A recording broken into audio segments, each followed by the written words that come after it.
for the soul. Good friends, good music, good whiskey. Hey, it's good for the soul.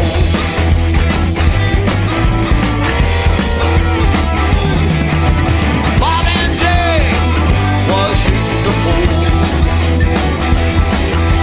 It was time to take them to school. The long old woman was dancing around. I looked over and then he yelled, hell yeah, it's good for the soul. A good friend, good music, good whiskey. Hey, it's good for the soul.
For the soul. Good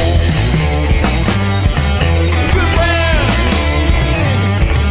good music, good whiskey. Damn, it's good for the soul.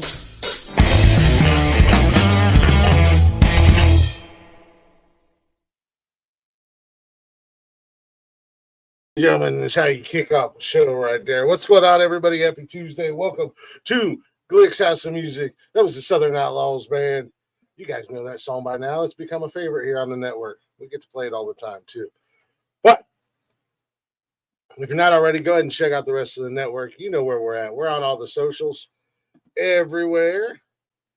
Shows are live Monday through Sunday on YouTube, Twitch, and Facebook.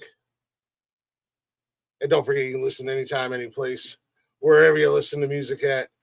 All at the Nonsensical Network, or simply go to bio.link/Nonsensical Network. It's going to be scrolling right down there at the bottom of your screen. And don't forget, ladies and gentlemen, as of Sunday, I'll put that up there real quick. We have ourselves a merch store. We'll leave that up for a little bit. We got shirts and hoodies and whatnot up there for the network and for the main show, Nonsensical Nonsense. For the time being, we'll start adding things in the future. Anywho, we got special guests in the building tonight. We got all the guys from the Southern Outlaws band. You know, last time we had fun hanging out. It was a really good show. It's going to be just as good tonight. We'll go ahead and get ready and bring the guys up. And we'll have Joshua Lee Nelson will be joining us later on as well. So if I can figure out how to work these buttons. There we go. What's going on, guys? How's it going? How you doing? Just got done with rehearsal. You caught us. Busted. I don't know what I caught you guys doing.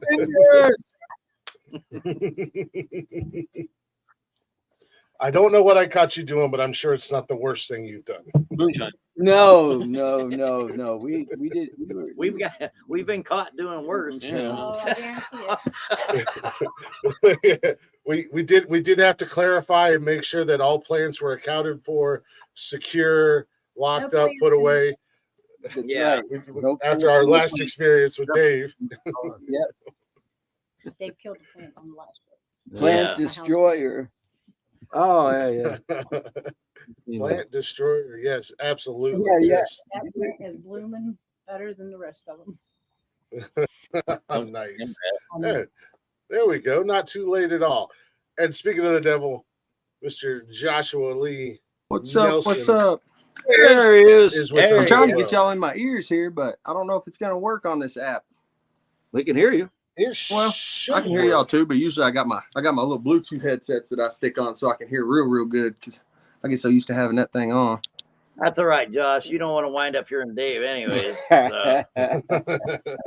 Yeah, it's been a crazy day, man. Kids getting into high school and stuff. They start school tomorrow, so it's been wild evening. Hey, been Yeah, there, some done of that. I was gonna say. Granddaughters went back Monday. Some went back today. Send them all back. Mine went back last week. Well, the two that I have left in school. My oldest one graduated this year, I guess. I don't know. The end of last school year. Nice. So I got two left. Two out of the three that are in school. No school will take him. No, they won't let me in. Yeah, they won't. Can't spend it. Yeah, you'll have that. I can't pass the spelling test. You might have to start looking at. You might have to start looking. Can't count. 1, 2, You might have to start looking at homes. You might have to start looking at homes for him. You know? Oh no! Let's rephrase that. A different home. A different home. A different home. Can we? Homeschool, but it's not working. Oh shit! I don't know what I did. I accidentally touched something. Oh, yeah. The screen on my phone. Look, hold on. Run the application. Where's the name? Ooh, I got you in my ears. Nice. There you go. Hell yeah. We got you loud and clear. So I thought I messed it up there for a second, but now I got you good. I got you good now. I can hear it now. It happens. Always fun. Oh, I'm terrible at technology, dude. Absolutely terrible. I'm the worst, and somehow I I wound couldn't up doing figure this out how thing. to do this in a million years. Oh, and I do it all off my phone. I don't have a laptop or nothing like that. So I just pop up my phone. And I dropped my phone a couple months ago, dude. Done messed up my screen. So I work around it though, man. We make it work. Working fine. Oh yeah, yeah. Y'all got the whole crew down there, huh? Thank God we don't know what your phone looks like. It's rough. Lose yours all the time. Yeah. I don't have to be able to see. If I can hear you and talk, I'm good. Okay. That's all that matters at the end of the day. That's Oh the yeah. most important part. Yeah. Arliss, if you want to take a minute, I know we got to meet Miss Sandy and Dave last time, and I'm sure we got some new eyeballs on us this time from the last time y'all were with us. You want to take a minute and introduce the rest of the guys to everybody? Well, this is the bass player, Mr. Matt Bauer. Good to meet y'all. Our drummer, Mike Bright. Hello. And of course, for you tuning in, this is our, little misfit, Mr. Dave. And then Sandy, of course, she's the one that, well, we like to say manager, but I would say more babysitter, than anything else. Trainer, maybe. Well, she hasn't housebroken yet, so Gatekeeper. But other than that, that's the gang. She's got her hands full. That is for sure. That Oh yeah. See, I I'm learned that last time. Oh, He always says that. He's the good one. I don't understand. I'm trying to figure that that's what out. we're trying to figure out. Oh, Dave's got a little star power, man. Oh, Dave, he's got something about that smile, bro. It's contagious. He gets him going. Oh yeah. I have no idea what they're talking about. Yeah. It's blind leading the blind over here because nobody knows what's going on. Oh, I'll tell you right now, I'm excited to come out the 31st, man. I'm really We are pumped to see you guys get it. I think as a whole, we are excited. very excited to have you do this for us. Yes. Yeah. Thank you. Yep. Yeah, I appreciate the offer. I'm just absolutely pumped, man, because y'all stay busy. I stay busy. I don't ever get a chance to just kick back and listen to you guys and hang out with some of my friends. So, man, it's really going to be a good time. I'm looking forward to it. Well, Thank not us. to mention that we're actually, for a good cause too. I mean, Yeah, exactly. we're raising money for the disabled American veterans, and bringing a big spotlight on them, and they can really use the money. And Yeah. but as far as publicizing it, like we were telling Glick earlier, there is 4 major radio stations in the Northeast Ohio area that's going to wind up advertising the show. It's going to be advertised on iHeartRadio and Sirius XM. Nice. And then we just found out Monday morning, you'll be able to see Donnie from the 5-4s Distillery and me and Dave and Sandy on WFMJ channel 21. Oh, awesome. Yeah. So Yeah, that'll be That's- great, man. I hope it really gets a good traffic up there. Like you say, it's for a great cause, man. Every year I try to do a little something for them vets and stuff. It's one of the things I pour into.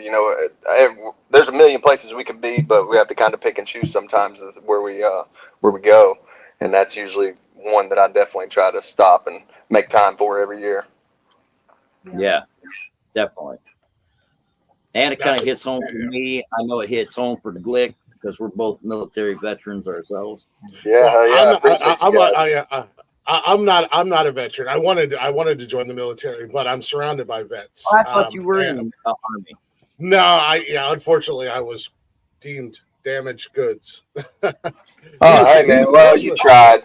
That stuff you can't fix that. That's just is what it is. Yeah. But It is. I know No, that but both of my grandfathers were veterans. My dad was a vet.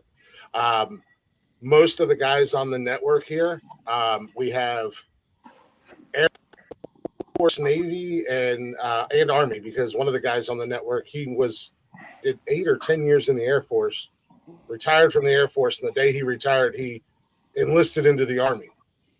So I was like, clearly you didn't learn your lesson. So My brother, so I'm surrounded by vets, and I think this is going to be great. I'm super excited to get to finally come out and see you guys. And I've been creeping on Josh, checking out your stuff, and I'm excited. I've been creeping on yours too, man. I've been creeping on yours. One nice thing is actually a disabled American veteran from the 910th Air Wing in Vienna, Ohio. Oh, wow. And he'll be coming in from Arizona, which will be at the show as He will well. be at the show. Oh, badass. That's cool. Guy's a nice guy. Yeah. We're actually, just on a side thing, we're going to be celebrating my dad's 88th birthday there. So most of my kids, the kids will be coming. Yeah. And Wow. my brother will be back, and he's only going to stay for a couple of days. But that's pretty much, it's just going to be, they have a little tent there for him. And so, and his birthday's on Wednesday. So it's cool. Oh, hell yeah. If anybody comes out to the show, you see the tent, wish Dave's dad a happy birthday, and congratulating on him for putting up for Dave all these years. I was gonna say I'm interested to meet Dave's dad. Yeah. I'm already taking mental notes. Yep. No shit. I asked him, I says, his mom, I said, it was right after a show. I said, do you really claim him? And his mom, of course, being a mom. Does anybody really claim Dave? But I claim Dad, Dave. skipping a beat, said, only at tax time.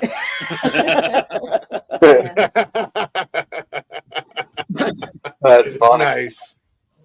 Nice. That's funny. Poor Dave. That's all right. All good. He asked Born for with a target on his everything he back. gets. Yep. No, like I said, I'm definitely excited to see you guys, meet you guys. Obviously,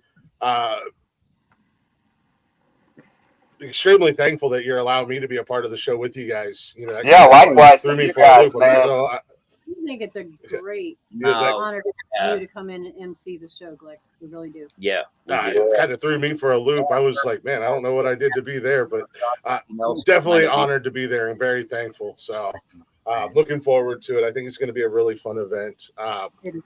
We're trying to get some friends to come out. Trying to, my Nikki, my fiance, being from PA, her hometown's only like 45 minutes or so away. So we're trying to convince some people to Oh, nice. make the little journey over and come out. And Yeah. I'm telling you, you're not going to regret it. I mean, No, I great think this is music going to acts and- be one of the greatest. I think it's going to be one of the greatest nights in Newton Falls in a long time. You know, I get around. I don't go to Newton Falls all the time, but I think we're definitely going to make some noise that night. It's going to be a really good time. And I'll tell you what, anybody who hasn't stopped by that distillery yet, the owners of that place are just super awesome people. Even their kids, just very respectable family, man. And what they got going on is a very cool thing. They'll take you down and let you see the still and show you and teach you about the liquor, man. It's just a really good atmosphere out there. And not to mention, Donnie and Mike both that own the distillery are both veterans themselves. Exactly. Yes. Nice. And their son Logan. Yeah. Yes.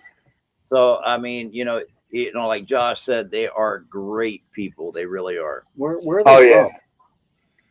from? I don't know. Nikki sounds like she's from down south, man. She's hillbilly as hell, man. Whenever I talk to her, Nikki, I think, is from Alabama. I think. Don't quote she's me got to on be that. from down south. Alabama. Yeah, Just she's, wondering how they ended up here in Newton Falls. Background in Newton Falls, or Well, I don't Donnie and know, Mike, man. they have background here in town. Yeah. Well, it brings some good Southern hospitality up there. You know what I mean? I'm telling you, you go to this distillery, they make you feel at home. They're very friendly. They got some good stuff to sip on and some really good stuff in the works right now as far as whiskeys and bourbons go. You know, that some of it hasn't been released yet, but they're looking into making some pretty big moves, man. I can't wait to go there. I've never been in there yet. Oh, dude, it's gonna be such a good If you time. like bourbon, get the smoked old fashioned. Hey, man, that's what I'm sipping right now. I'm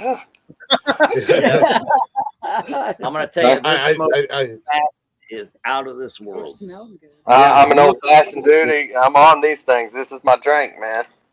I'm like, I think my fiance, let's fiance's already getting play out. in a distillery. What could go wrong if we play in a distillery? Oh, well, I'll be honest with you. Nikki already, last time I was down there, had a couple of they got some nice slushies down there that they're doing with bourbons and some tequilas and stuff. Well, I drank this slushy and I told her, I said, I like a good old fashioned. She says, you want me to make you old fashioned? I said, I got to go home right now, but next time I come up here. So I'll probably be sipping on some old fashions while I listen to the boys. I'll tell you. Yeah, Yeah. I will be. I was gonna say, Yes, we'll all join you. Oh, hell yeah. We'll be set. See, I'm old. I was supposed to. yeah, graduate. my soon-to-be father-in-law. I'm old. I was supposed to graduate in '85 in Newton Falls, but they had this humongous tornado, and it just pretty much leveled the town. So we had to borrow Lawrencetown's gymnasium to graduate in. So Oh, we went over shit. to the next town over and used their gymnasium because it wiped the whole town out. Pretty much. I've actually damn. pretty much grew up in Newton Falls. That's crazy. Yeah, it was a big don't tornado. know. You can Google it, man. 1985. Yep. It was an Yeah. F. It was an Oh, F5 when it come through here. It was a mile Oh, wide at one. golly. It was a Well, big. there's a different ass- kind of tornado. There's a different kind of tornado coming through Labor Day weekend, though. Oh, yeah. Oh, yeah. They got the Southern Outlaw tornado coming through. Yeah, we're that. Oh, that'll Man, there's going to be one other. There's going to be another guy playing too, ain't there? What's that? Isn't there going to be one other person playing that night? No. Hunter Lot wasn't able to make it because he had a family emergency. Okay. with his dad. And big shout out to Hunter, and we're praying for his dad. Yeah, for sure. But he will not be able to make it for the show. Yeah. Oh, hey, man. Well, he'll be there in spirit anyways. I'm sure we can make a little bit of noise for him. He's Yeah. really cool. Yeah. Yep. Hell yeah. We'll make it for him. We'll do another show. He'll be part of at some point. Yeah, he was very upset that he had to miss it. But I talked to him man, a it's little an bit. experience. He Understand. sounded pretty bummed that he wasn't going to be able to get up there. Oh yeah. Mhm. He's really cool. Hunter's a good dude. You know, hell, he introduced Arliss and I. So Yeah, hell yeah. And Hunter's I had parents. Hunter. Yeah, Yeah. I hear his parents are amazing. Mhm. Reminds me of Dave's mom and dad with the support. Yeah, he writes a lot of good Christian songs. He's a God-fearing, good Christian Good boy. Yeah, I had just enough time to listen to one or two of his songs. I haven't really went through and sort of find comb and listen to everything yet. But I listened to a couple jams. They sounded good. He's got a lot of really good stuff. Yeah. I was impressed when I went on there. I stayed on there for a long time, running down through his songs. He's really good. Hell yeah. Impressive guy. Where's he from? Yeah. He's from Mississippi, but he lives in Nashville right now. Gotcha. Yeah. Yeah, check him out more. He's great. What's going on, Brian? Yeah, he's really, we play a lot of his music on the shows, on the different shows. He was one of my first guests on here. Absolutely amazing kid. We stay in contact and still kind of shoot the shit from time to time, check in on each other, see how we're doing. Yeah, hell yeah. He's like, hey, got a new song coming up. Don't worry, I'm already on it. Trust me, I'm waiting for it to drop so I can upload the video and get it on one of the shows. Hell yeah, yeah. I even got a couple tracks, man. I'll shoot you. I just have them in my email. I'm a hillbilly. I don't sell much stuff. You can catch me out at the bar and stuff like that. I don't do nothing too fancy, but I got a couple little tracks that I've done over the studios, and it's been years now. I was a little younger whenever I'd done a couple of them, but they sound good enough that if you need material to put, you know what I mean, I shoot them to you in an email or something like that. I'm so bad with technology and stuff. That's why I don't do much recording. Absolutely. Send them over to me. Yeah. That'd be cool, man. Some of these small I paid podcasts. hell That's what trying they to gotta find do. music for you. Exactly. Small podcasts. They need some music and stuff to pump. You know what I mean? That's how it works. I will say that's the cool thing, and I know we talked about it last time I had the guys on. The music community. When I first started doing this show, the first couple months trying to ask for interviews and my main focus is the local scene, the up and coming artist, and stuff like that. The first few shows I did was just music. It was just music that I like. I'm a huge music fan and I listen to every genre. And then all of a sudden the email or the emails or messages started coming. Yeah, man, we'd love to do it. We'd love to do it. We'd love to do it. And I mean, it's just been, one guest after the other, and everybody's been so great. And it's like, hey, we appreciate what you're doing. I'm like, you guys are doing just as much for me as I'm doing for you at the end of the day. And everybody's been so cool about because I always ask, hey, is it cool if we play your music across because we've got 7 different shows here that we do. And they're like, hell yeah, play the hell out of it. So, we do. If I get it sent my way, or if it's something I can grab off of YouTube or Spotify or something like that, we play the hell out of everything. For sure. So yeah, that's great, man, because guys like me don't know how to do that shit, and they need guys like you there geeking out on the computer doing it. You know what I mean? I don't know what the hell I'm doing either. I was like, I'm going to start a podcast. All I have to do is turn a microphone on and turn a camera on. I'm gold.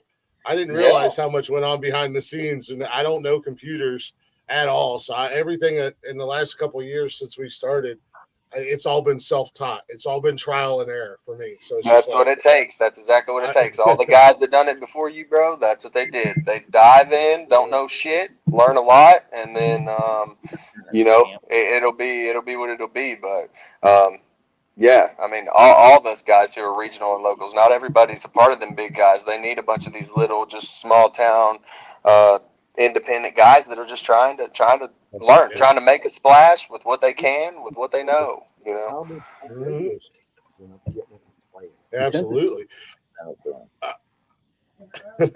I want to ask you guys, obviously coming in new to this year, for the disabled vets, or is this something you guys do once a year for the disabled vets, or do you do other charities? Actually, we wind up doing it a lot for them. Yeah, every chance we get. What was it? One of the last shows, like we did, I think what was it, about 6 months ago? Yeah, it was about 6.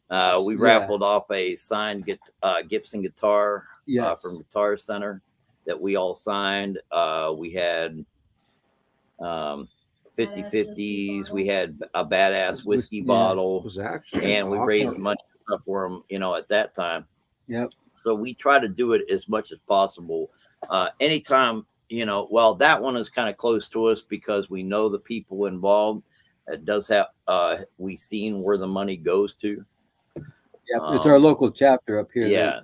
That we Now, donate depending to. on the outcome of this show, they want to start doing it annually. So Yeah. if the At the, turnout, they want to do it at the distillery annually, or Distillery's actually thinking about Yes. doing this, every Annually. year. So I think it would be a good thing. I think it could be a great thing that builds and snowballs.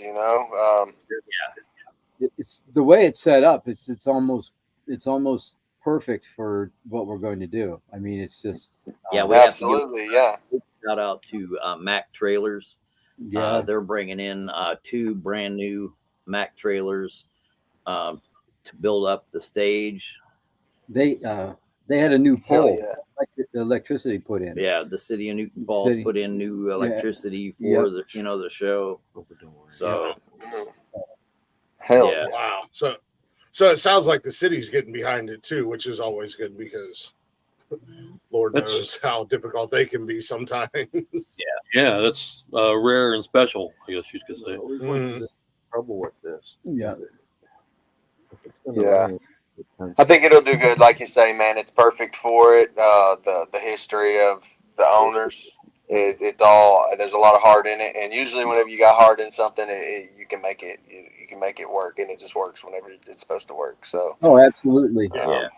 I met those guys Wednesday, and I mean, it was really cool. I mean, we went down, we looked at the vat, and actually had a taste of what was coming out of there. It was pretty oh cool. yeah, oh yeah, yeah. I'll let all the viewers know at the show there will be representatives from the Disabled American Veterans, and one of the representatives for the state of Ohio, and the honor guard from the DAV during our show and the stuff when we come on before we do red, white, and blue. Will be coming and marching in the colors to present the colors and stuff to everybody. Nice. We got to give a big shout out to all them. So yeah, it's going to be a full production show. Something Newton Falls hasn't seen in a long time. Is there going to be food That'll trucks be here? cool. Yeah. I remember you saying something about just plugging in. It's been a while since I just plugged in. I think it's been years since I just plugged in.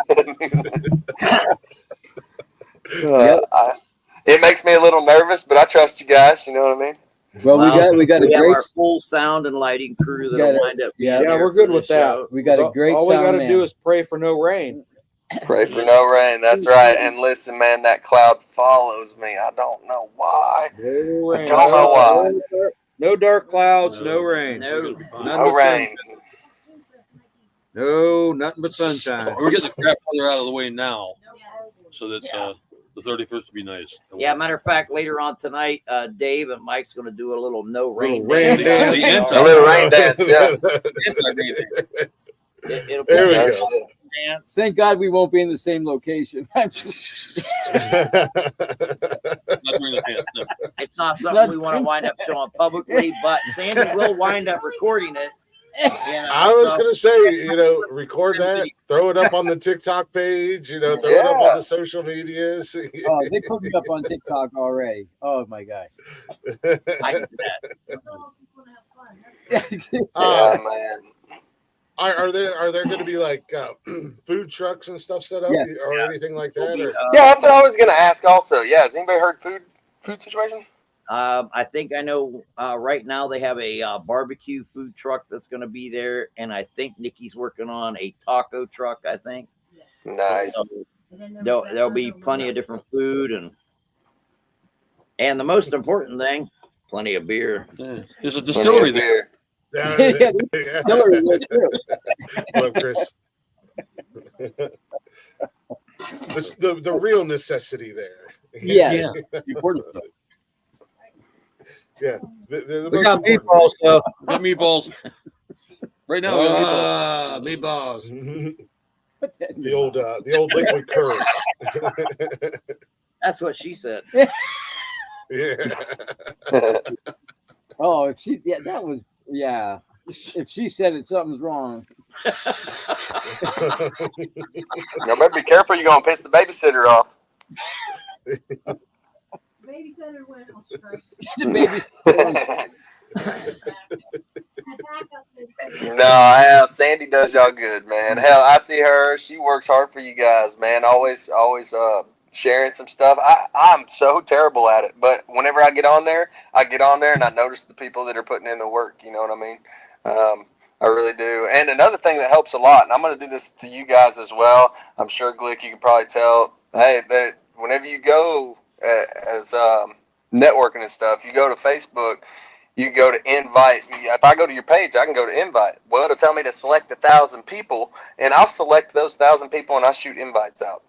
That is one of the most helpful tools that we can do for each other as far as. She does that daily for us. Yes. It's great, man. It's great. It's one of the best tools, and it actually makes a little difference. And if you can talk to people, dude, take somebody's phone at your shows. Take somebody's phone, grab their phone, be like, hey, man, and then just do it on their phone and give it back to them, bro. Whatever it takes, you know? Yeah. We're working. We're working. I'm getting a QR code made for the network. Again, I don't know how to make one, but I'm going to learn. And I had to. I'm terrible at social media. Now I got a handful of guys with me, and they're worse than I am at social media. So I do all the social media stuff. So I've had to actually go in, and I've like Facebook and Instagram. They allow you to set goals and achievements for yourself for the week. So every week I'm renewing my achievements, and it reminds me, hey, 2 more posts on Instagram to get this goal this week. One more reel this week. I've never been good at that, man. I've never been good at it. I'm terrible at it, but I've gotten better over the last few months. Stay in it, because that's what it takes. I'm surrounded by people who know how to work social media. I know how to work TikTok. Dude, I don't know how to work nothing, but like even whenever I went to accept that click on the link, it's telling me to sign into Facebook or YouTube. Shit, I can't remember my damn Facebook and YouTube username and stuff. You gotta save the password. I did. Thank God I did. Thank God I did. Between all my personal pages and then all the podcasts, I told the guys, I was like, look, we're not doing social media for each individual show. We're just going to do the network, and everything's going to be on the network, because I've got my personal pages. I've got podcast pages. I don't need 7 different sets of social media, to try to remember everything. So we're just all focused onto the network page, and that's it. But whenever you hit record, it does it across multiple platforms, right? Yeah. So when we come on here on the StreamYard, we're able to multicast it. I send it to YouTube, Twitch, and Facebook. And then when the show's over tonight, I can download the audio from StreamYard. And then I take that. I have another platform that I use that it distributes the audio version out to Spotify, Apple Podcast, Google Podcast, all the major platforms, and then a whole bunch of smaller platforms as well. So, I mean, we're literally everywhere. It's not hard to find us. And the great thing about it is, like, if you go to Spotify or something, and you're like, I don't remember the name of the network, but they remember like Monday Night Show, the Men Caring for Men, Men's Mental Health Show. They can just put Men Caring for Men, and it'll bring up that podcast, but it's under the network, so then they can follow us right from there. So it makes it nice and easy and streamlined. What are we talking about? We got a show or something? Y'all having a show? Yes, we all are. Yeah, we're kicking it. We're talking about shows, having shows, You sang Dave will show it. All right. Or sending money and Dave won't.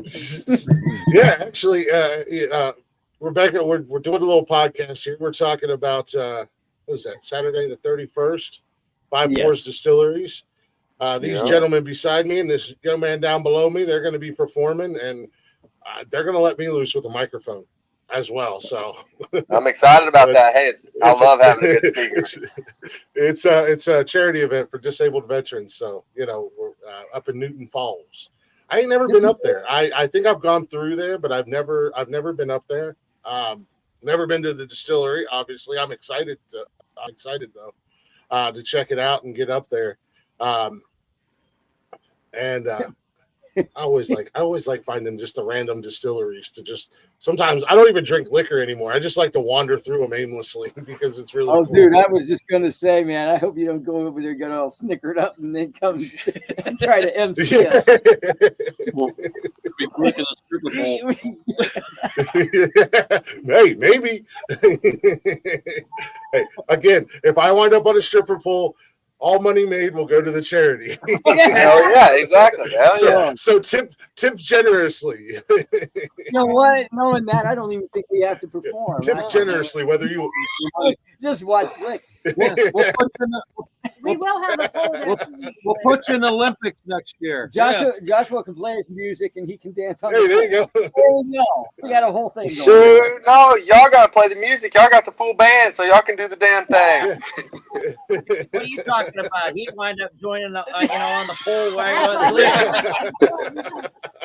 That's why he wants you to play. Yeah. Oh, man. Hey, Josh. Dave and I will handle this. We got the show. Yeah, You guys we take do. the night off. That's right. Hey, Josh, is your son still pulling guitar and singing? So it's really crazy you asked that because so my last 2 gigs this weekend, he actually got up there and sang and started getting back in it. So he's going to be 14 in December. I've had him singing since he was 2, but he's been in front of people since he was about 8 or 10. But he took a little break because, when you're 14, things change. Well, his voice changed up a little bit. He sat in his bedroom, and I listened to him jam out all the time in there. And I keep telling him, hey, man, it's about that time. You're starting to learn them chops, them new chops. I can tell you need to get back out there. People asking for you to come jam for them. And he did come out these last 2 times, so I'm really excited about that, actually. I'm hoping we start to see him. I'm telling him, come out, man. Come out the 31st, bro. These guys are going to love you, bro. Play him a song or 2, man. Yeah, it just warms my heart just listening to him sing. I'm his biggest fan. But yeah, he's just getting back into it. Yeah. That's awesome. That's pretty much how all of us, we started when we were younger. Yeah, exactly. Yeah, same here, man. That's the next generation of the music. Yeah. I was there when they invented the guitar, so I had no idea. Yeah, we know. Yeah. Warms my heart to see a young musician actually playing real music. Yes. And an actual instrument. Dude. Speaking of real music, there's this guy. I don't know if you've heard of him. He's like 20. He's about 24. He might be 25 now, but his name's Zach Top. And I don't know if you've heard him in country music. He's very old school, but he's young. And he does real country. In fact, he is one of the only people right now that I know that's his age doing real country. And my son's going out and covering his songs, and I'm like, whoa,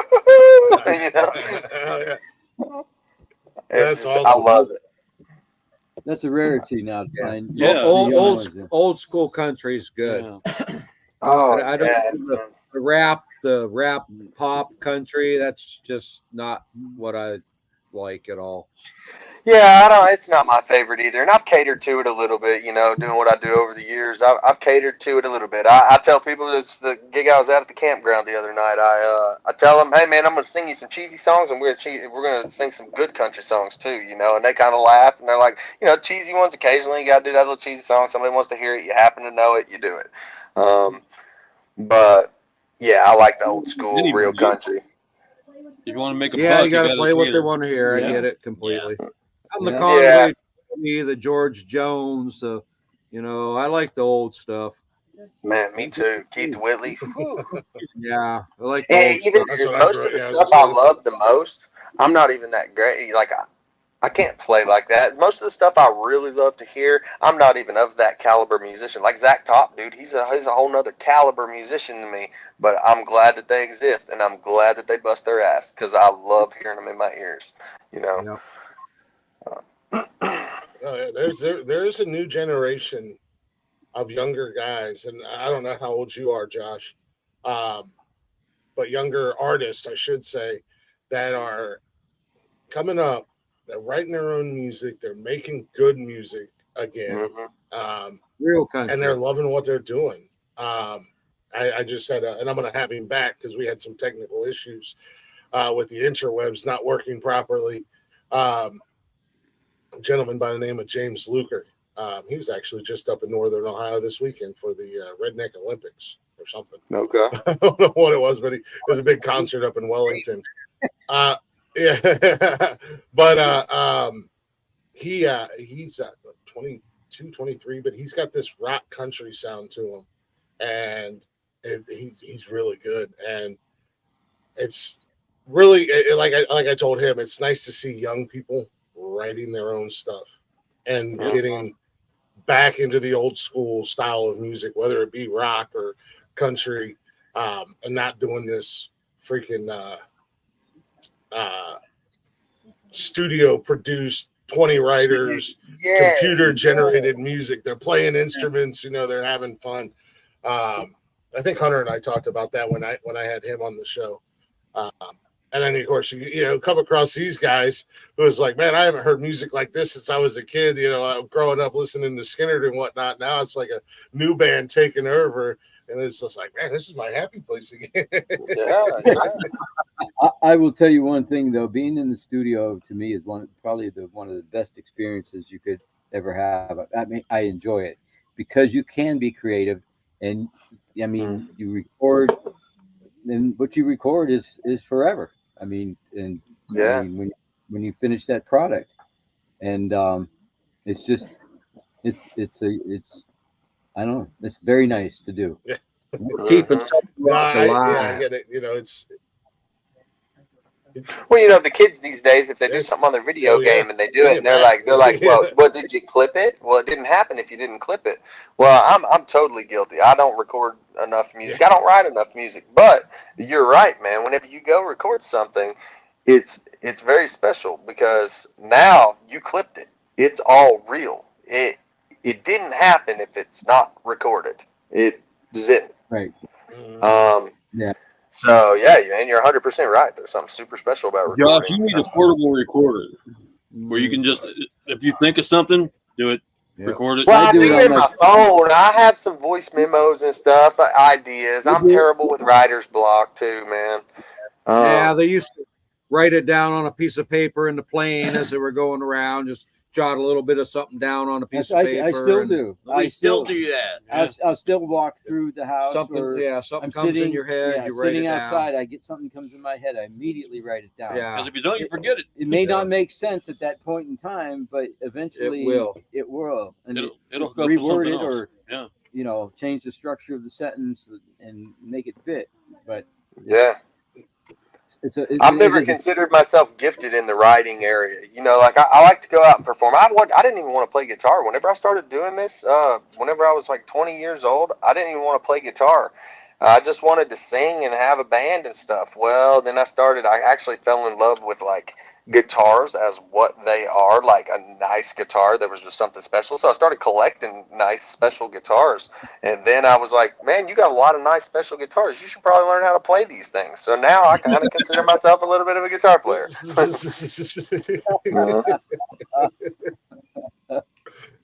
Arliss would like this one. I don't know if you can see it. Yeah, Arliss would like that one that's right back here, bro.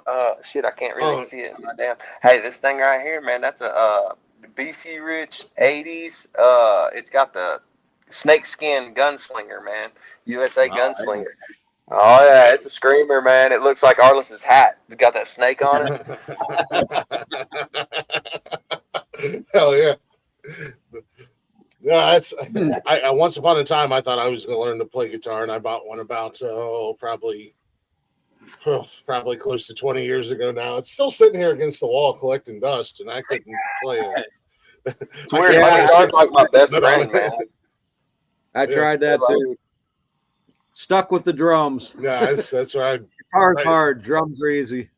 But then all the guitar players tell me drums are hard and guitar's easy. Nah. Oh, I can't drum. I can't kick a beat to save my fucking life. Yeah. The funny thing is, I played drums since I was 12 years old. I'm 57. I played drums that long. I can't dance to save my ass. I can't even slow dance. We have a no rhythm drummer over here. Yeah, I can play all my body parts and arms and legs. But the slow dance with my wife, I look like a freaking robot. No, me too. Yeah. Well, and the sad thing of it is, I can contest to this because he's actually my cousin. Yeah, we're cousins. Yep, we are literally cousins. Just get out there and just bust a move. Whatever happens, happens. No, I'll tell you what though. As far as when I grew up, I had the guitar. I've been playing since I was 7, and my dad had a guy that he worked with that gave lessons, so I took lessons. But when I was in junior high, I was in the jazz band, and in order to play in the high school, you had to take orchestra. Well, they don't allow guitars in orchestra, so I learned all the percussion instruments. I actually played the timpani. I went to state with the timpani actually, and it was really cool. I mean, all the percussion parts and the drums and the snare, and that's what I did for 4 years, which strengthened my rhythm even more. And that kind of stuff helps. I mean, Yeah, I always tell my kid, man, don't sleep on rhythm because listen, you can play a good solo. He can play this, Freebird solo just like the record, but don't sleep on rhythm, bro. Because listen, I'll out rhythm you, man. And he's starting to learn on it, man. My old guitar player used to be like, "Oh, time for a rhythm solo." Hey, man, there is such thing as playing rhythm a little different than the next guy. It just is. Yeah. Well, and Josh, it's funny that you mentioned that because I'm always thinking back here. We always end the show with Freebird. No shit. Oh shit. Yeah. Hell yes. Oh hell yeah. On August 31st, how about you and your son join us and we finish the night all together doing Freebird? Hey man, I'd love the hell out of that actually, dude. Because I really like to put him right in the spot, and he goes and sings because obviously he gets some tips whenever he goes out and sings, and people enjoy it. I love listening to him sing too, but the kid actually does have a love for jamming, bro, just being buddies, jamming, having a good time. And I always tell him that's what it's about. It doesn't matter at the end of the day, as long as you had a good time and it made you feel good. Because music, that's why I pick up my guitar over and over every day whenever I'm here. He's at school, whatever, man. It's my coping skill. It's my best friend. I don't know. And I think he's the same way. So yeah, dude, that'd be awesome to do that. That would just put him right on there, dude. Like I said, music is universal, man. It's everywhere. Everywhere. Yeah. It doesn't matter where you're at. You could be by yourself, sitting in the woods, whatever. There's still music there. Yeah, and it doesn't matter how far back you go in history, dude. Music was talked about. It was talked about in the big book, dude. It was talked about every single place. Those people when the Titanic was sinking. Yeah. Yep. The Alex Harvey. Band was playing. Yeah, that's right. Oh gosh. Yeah, it goes way back. I mean, I think that there was actually rhythms and beats before people actually spoke language. Oh yeah, he used to communicate. There's still tribes that communicate. There was tribes that clicks communicated way yeah. before there was language. There was rhythms and sounds. Yep. Yeah, and I'm guilty. We talk about making music real again, bringing you was talking about it a second ago, Glick, talking about bring the instruments back and make the music. I'm for it. We should come up with some sort of movement like MAGA and make country music great again. But hey, at the end of the day, I'm guilty of it, man. There's some cool sounds that you can make with a music machine. Like I tell my son sometimes, I'm like, hey man, don't sleep on. I know that DJing ain't playing guitar, but I know some DJs that make great money. But it goes deeper than just the DJing you do at the bar. You get a music machine and start making sounds and stuff, dude, and it is weird where your mind will go with music and sounds, just sounds in general. I've got friends that do that. They got the machines and they just start banging out beats and they play some guitar and then they'll hit the buttons and record something and get multiple tracks recording and they're playing along with it all. Just one person making music, Yep. Can't help but be interesting. It's interesting. Whatever's coming out of their brain, Well, as being a musician, you can't pigeonhole yourself into just one thing. You've got to experiment with everything because that's if you have the gift to do it, then do it. I mean, If you know Yeah. another instrument, relate Yeah. to them much better. Yep. You can I play drums also, so I can actually almost read Mike's mind, and we can Mhm. together. Yeah, works a lot good with harder him that being way. a bass player and me being a drummer, being he can do both. Now me play a bass? Oh hell no! all I know is how to play the drums and catch fish. Hey, we'll go fishing, man. Sounds like a date. I can like bang something. on things if you need me. I can bang on things and catch fish. Yep, that's all I do. Hey, Josh, Hey, man, that's me. Josh, what you were doing with that beer can reminds me of the one they advertised. Sandy showed me one. Yeah, with the reel on the beer can. Did you see that? No, hell no. I don't watch much TV, man. They got a, what is it? A Keep reel? smoking, Dave. Yeah. No, it's a koozie. It's a koozie for the beer. Oh, hell yeah. He still wouldn't catch any fish. We can drink the beer though. So. I would Sandy, say he would definitely. fix my koozie. He might not catch any fish, but he might catch a hangover the next day. I'll catch a buzz. Catch a buzz. Hell Catch a yeah, buzz. man. We're going to be catching a buzz out there the 31st. I'll tell you that. Yeah, I'll be joining you with that. I don't know what these guys are doing, but yeah. I'm going to be catching a buzz, and then I'm with him. I'm with him, man. I think I don't know shit about Freebird, but I know somebody who does. Yeah, we'll do that. We'll make that happen. That'd be pretty No, cool. that is really cool. I didn't. That's a nice little surprise for me. I didn't know you guys ended the show. It's with free. It's so cliche. Yeah, but we play it different every time. Everybody's Anyway. that's One nice thing is we've actually been endorsed and stuff by Leonard Skinner and Blackberry Smoke. Mhm. Oh, yeah. I love some Blackberry, man. Blackberry Smoke's coming around here somewhere real soon. Yeah. So, I mean, it's our way of paying respect to the ones that came before us. Yeah, For sure. We're very honored that Leonard Skinner gave us the permission to wind up doing Four Walls of Rayford. Red, white, and blue. And Red, White, and Blue. yeah. Red, white, and blue was never recorded on a record. The only recordings of it was done live. Really? This Ronnie actually wrote that right towards the end before the plane crashed. Okay. So never really had a chance to wind up getting in the studio. To wind up doing it. Yeah, there's a couple live ones out there, but So they it's a actually big let us honor. record that. Yeah, so it's a big honor for us to wind up doing that, and even bigger for us to since they gave us the honor to do it, we're actually repaying that forward as all downloads, any money that comes from that song, all goes to our disabled American veterans. Yep. Nice. Now that's awesome.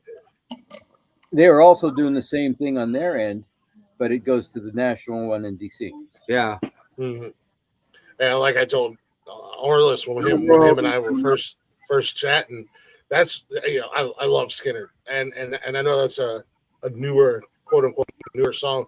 It's one of my absolute favorite songs they've ever did, and and you guys did an absolutely amazing job covering it, and we've played it a lot here on the network, and I've had to, they're like, dang, is that one of theirs? I'm like, oh, it's a Skinner song, and yeah, it makes me feel old because then I get the who's Skinner, and it's like, oh Jesus Christ, go look up Leonard Skinner on your own time because I can't play it because YouTube will bust my ass with copyright infringements. So you go look up Leonard Skinner on your own time. And there have been a few people that have come back and they're like, oh my God, they did an amazing job. They almost did a better job than Skinner on that song. You guys have gotten you guys have gotten a lot of love from our fans because Good for Your Soul is one of the network fan favorites. We play that a lot. We appreciate that. And they'll go, hey man, we went and looked those guys up after we heard that song. Those guys are actually really good. It's not my style of music, but I like them. And I was like, hey, that's all that matters is you like them. Yeah. Yeah, well, we're Southern rock, man. Yeah, we're Southern rock. Good for the Soul was actually wrote right here in Newton Falls. Yep, he wrote it on a Oh, napkin at the restaurant. Yep. Badass. There's People not get much a kick out of that story. not much Southern rock bands out there. I mean, I really don't know any, to be honest with you.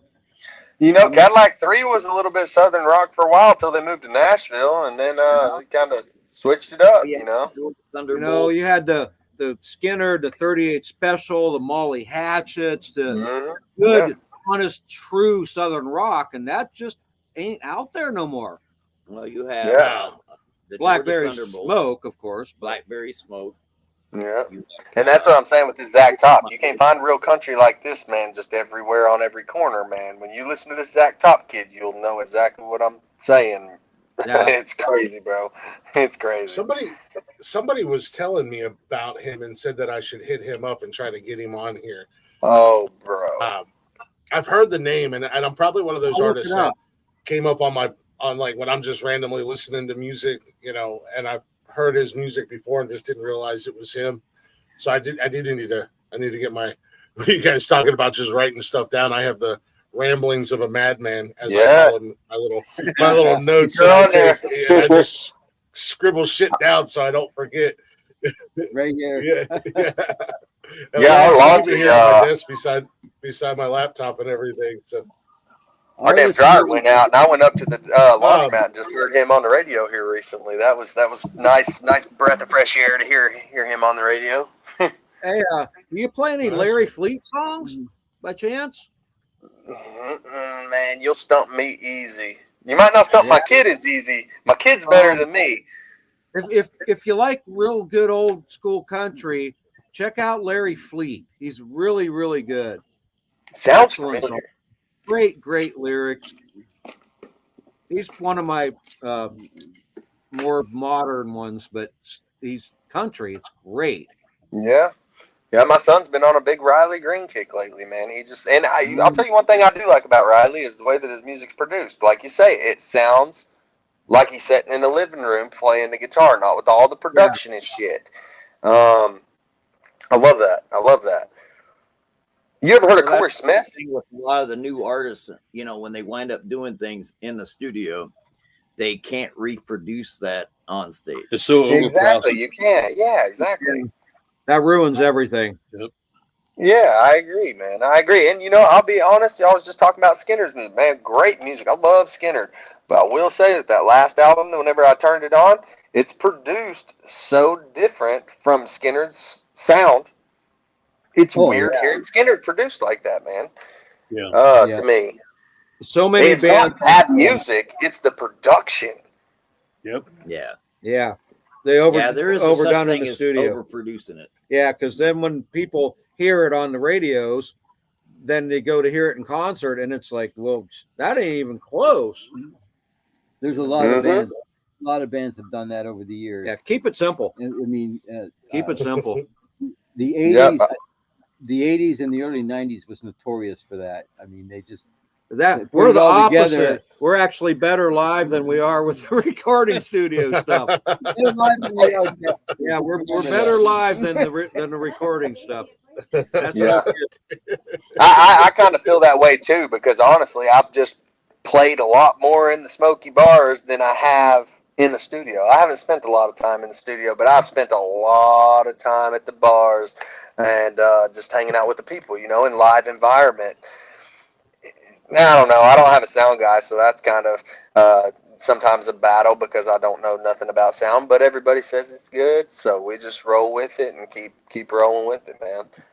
Try to keep it simple, man. I've always been by that. One of the old drill instructor I had, he said, "You can always live by KISS. Keep it simple, stupid." So I was like, "All right, KISS. Keep it simple, stupid." In my field, that was the number one. And you're playing solo, so yeah, you don't need maximum.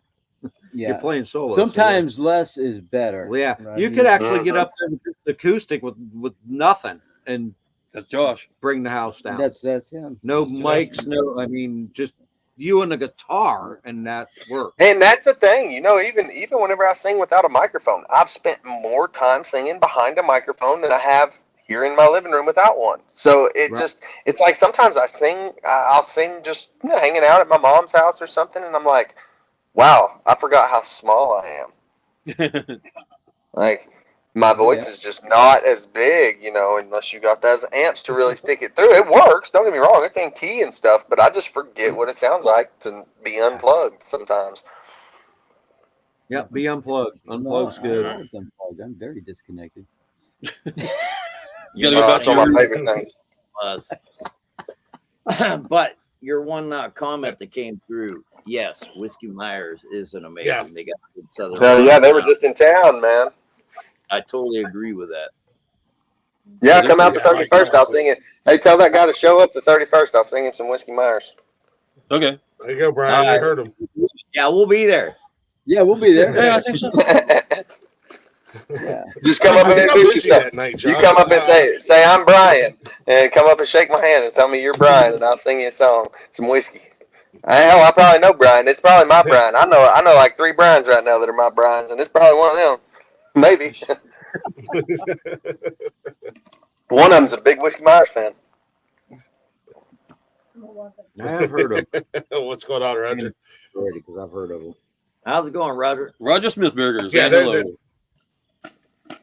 Brother Raj. I know him, Raj. What's up, Raj?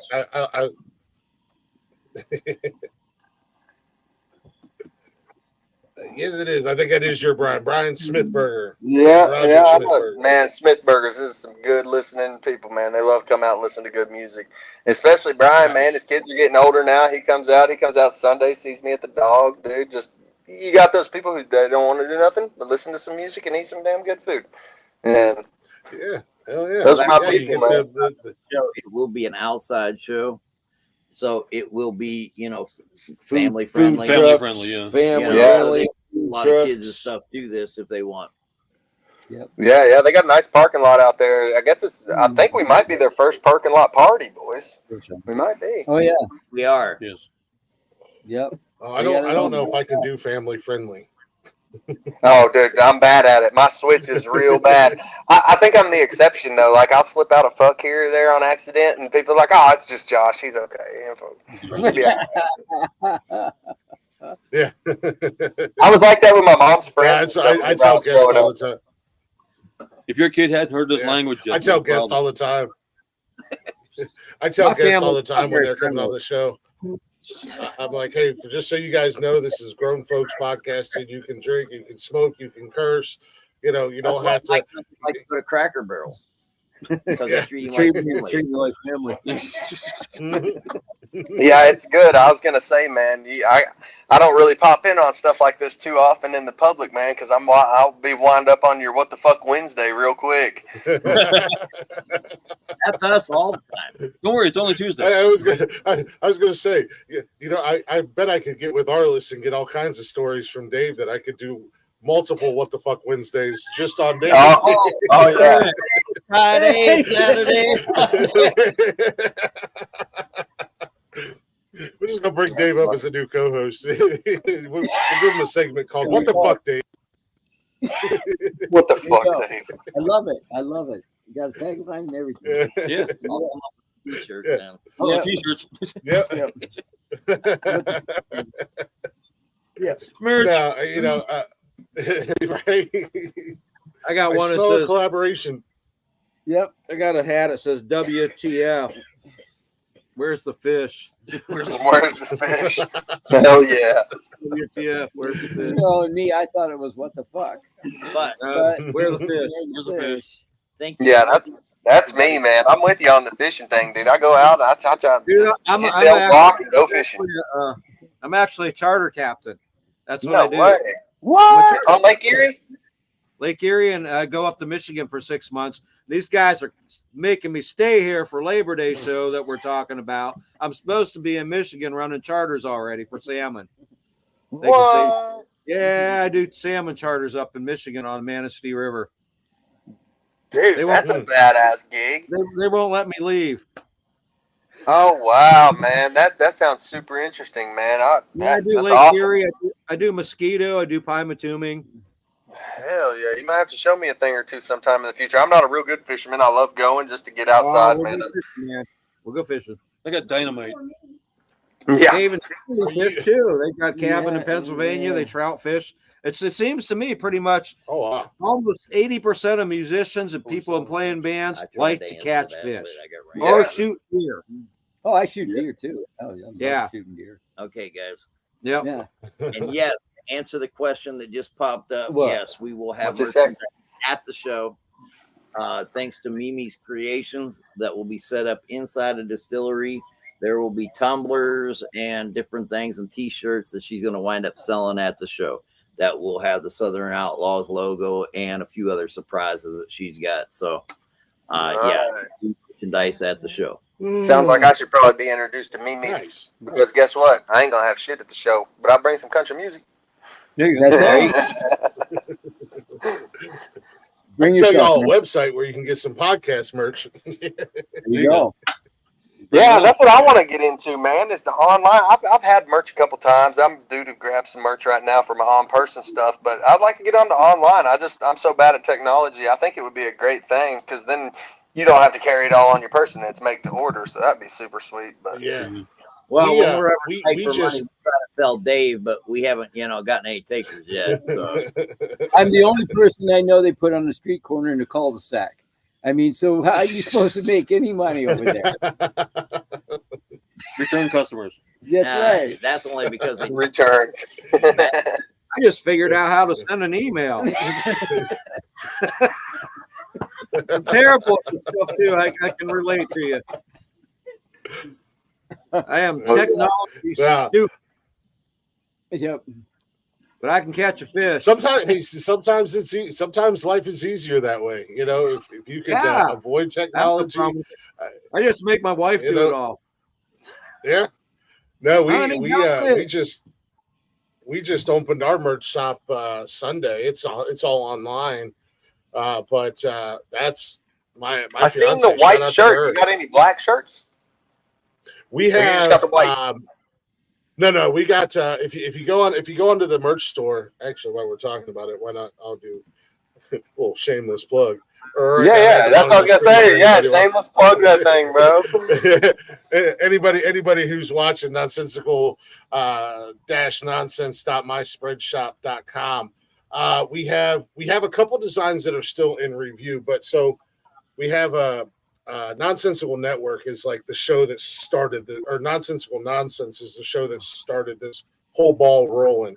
So we have a logo that my fiance created, and we have it in white and black, so we could do light colored shirts and dark colored shirts, as well as hoodies and stuff like that.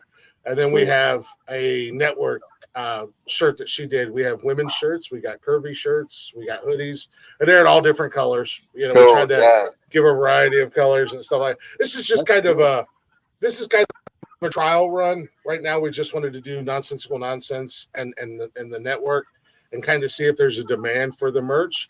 And then if there is, we'll start doing things for each individual show and hats. And because of the site that we use, I want to order a couple of hats because they've got the flex fit hats and the trucker style hats. And I want to get a couple of hats. And I think my fiance is putting an order in this weekend because her dad's like, I want a hoodie. And then he was out in the garage with a couple of his buddies drinking. And he's like, I'm going to have to send you a list because we're looking and the guys want some stuff too. So it's like really cool. The father-in-law and his friends are chiming in to support the podcasting stuff on that end. Ultimately, I think the goal is we would love to be able to have everything in the house, the Cricut and the heat press.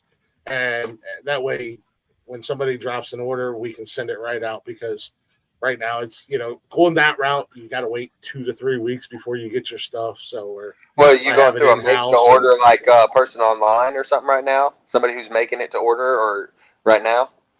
It's like an online shop. Okay. So you design all your own stuff. And Ain't no warmer in here. People go to the site and you set your prices and they keep a little bit and you make a little bit. So. Right. They do the footwork, so they get some of it. Right. Mm-hmm. Well, that's what everything has become now. The only thing we have is guitar picks that's and cool. vocals. Yeah, What we is got that? cool drumsticks. Nice. We got our logo on them and stuff. Yeah. What the hell am I looking at? Guitar picks drumsticks. Almost Guitar a- picks our logo on the drumsticks on the end of the Yeah. drum. Hey, Oh, boo. hell yeah. Hey, got- it's funny. I was at that's weird, man. Just this last time I was at Five Force Distillery, I looked down while I was playing some music, and I looked down and I see a Southern Outlaws guitar pick sitting there, and I picked it up and I gave it to my buddy. It was probably Roger or Brian, one of those two. I gave him the guitar pick because I found it was that Southern Outlaws guitar pick. I said, Cool. "You heard these Hell yeah. guys?" They were like, "Yeah, I've heard of them." I said, "Here's a guitar pick from him. It was sitting up there." Well, we'll have more at the show, We're trying. Hell yeah. and that's You gotta get on there and make thanks the sweatpants. Yep, one of our Nice. sponsors. Hell yeah. Is there anything that you can share? Anything that's going to be going on? Any surprises or anything like that you could share now, or you want to hold off until the 30? I see it. I like to put people on the spot. I don't think we can share anything else. No. No, we can't legally. share anything else. I'm going right now. fishing. I'm Go going fish. Go fishing before and after the show. Well, we may be going fishing Saturday. Yeah, we can tell you that Oh, much. shoot. But no, at the show, we're At going the to show, wind we up can't leaving a really lot of say too much. surprises. Yeah. They're going to Yeah. be surprised Nice, because I don't even know nice. about.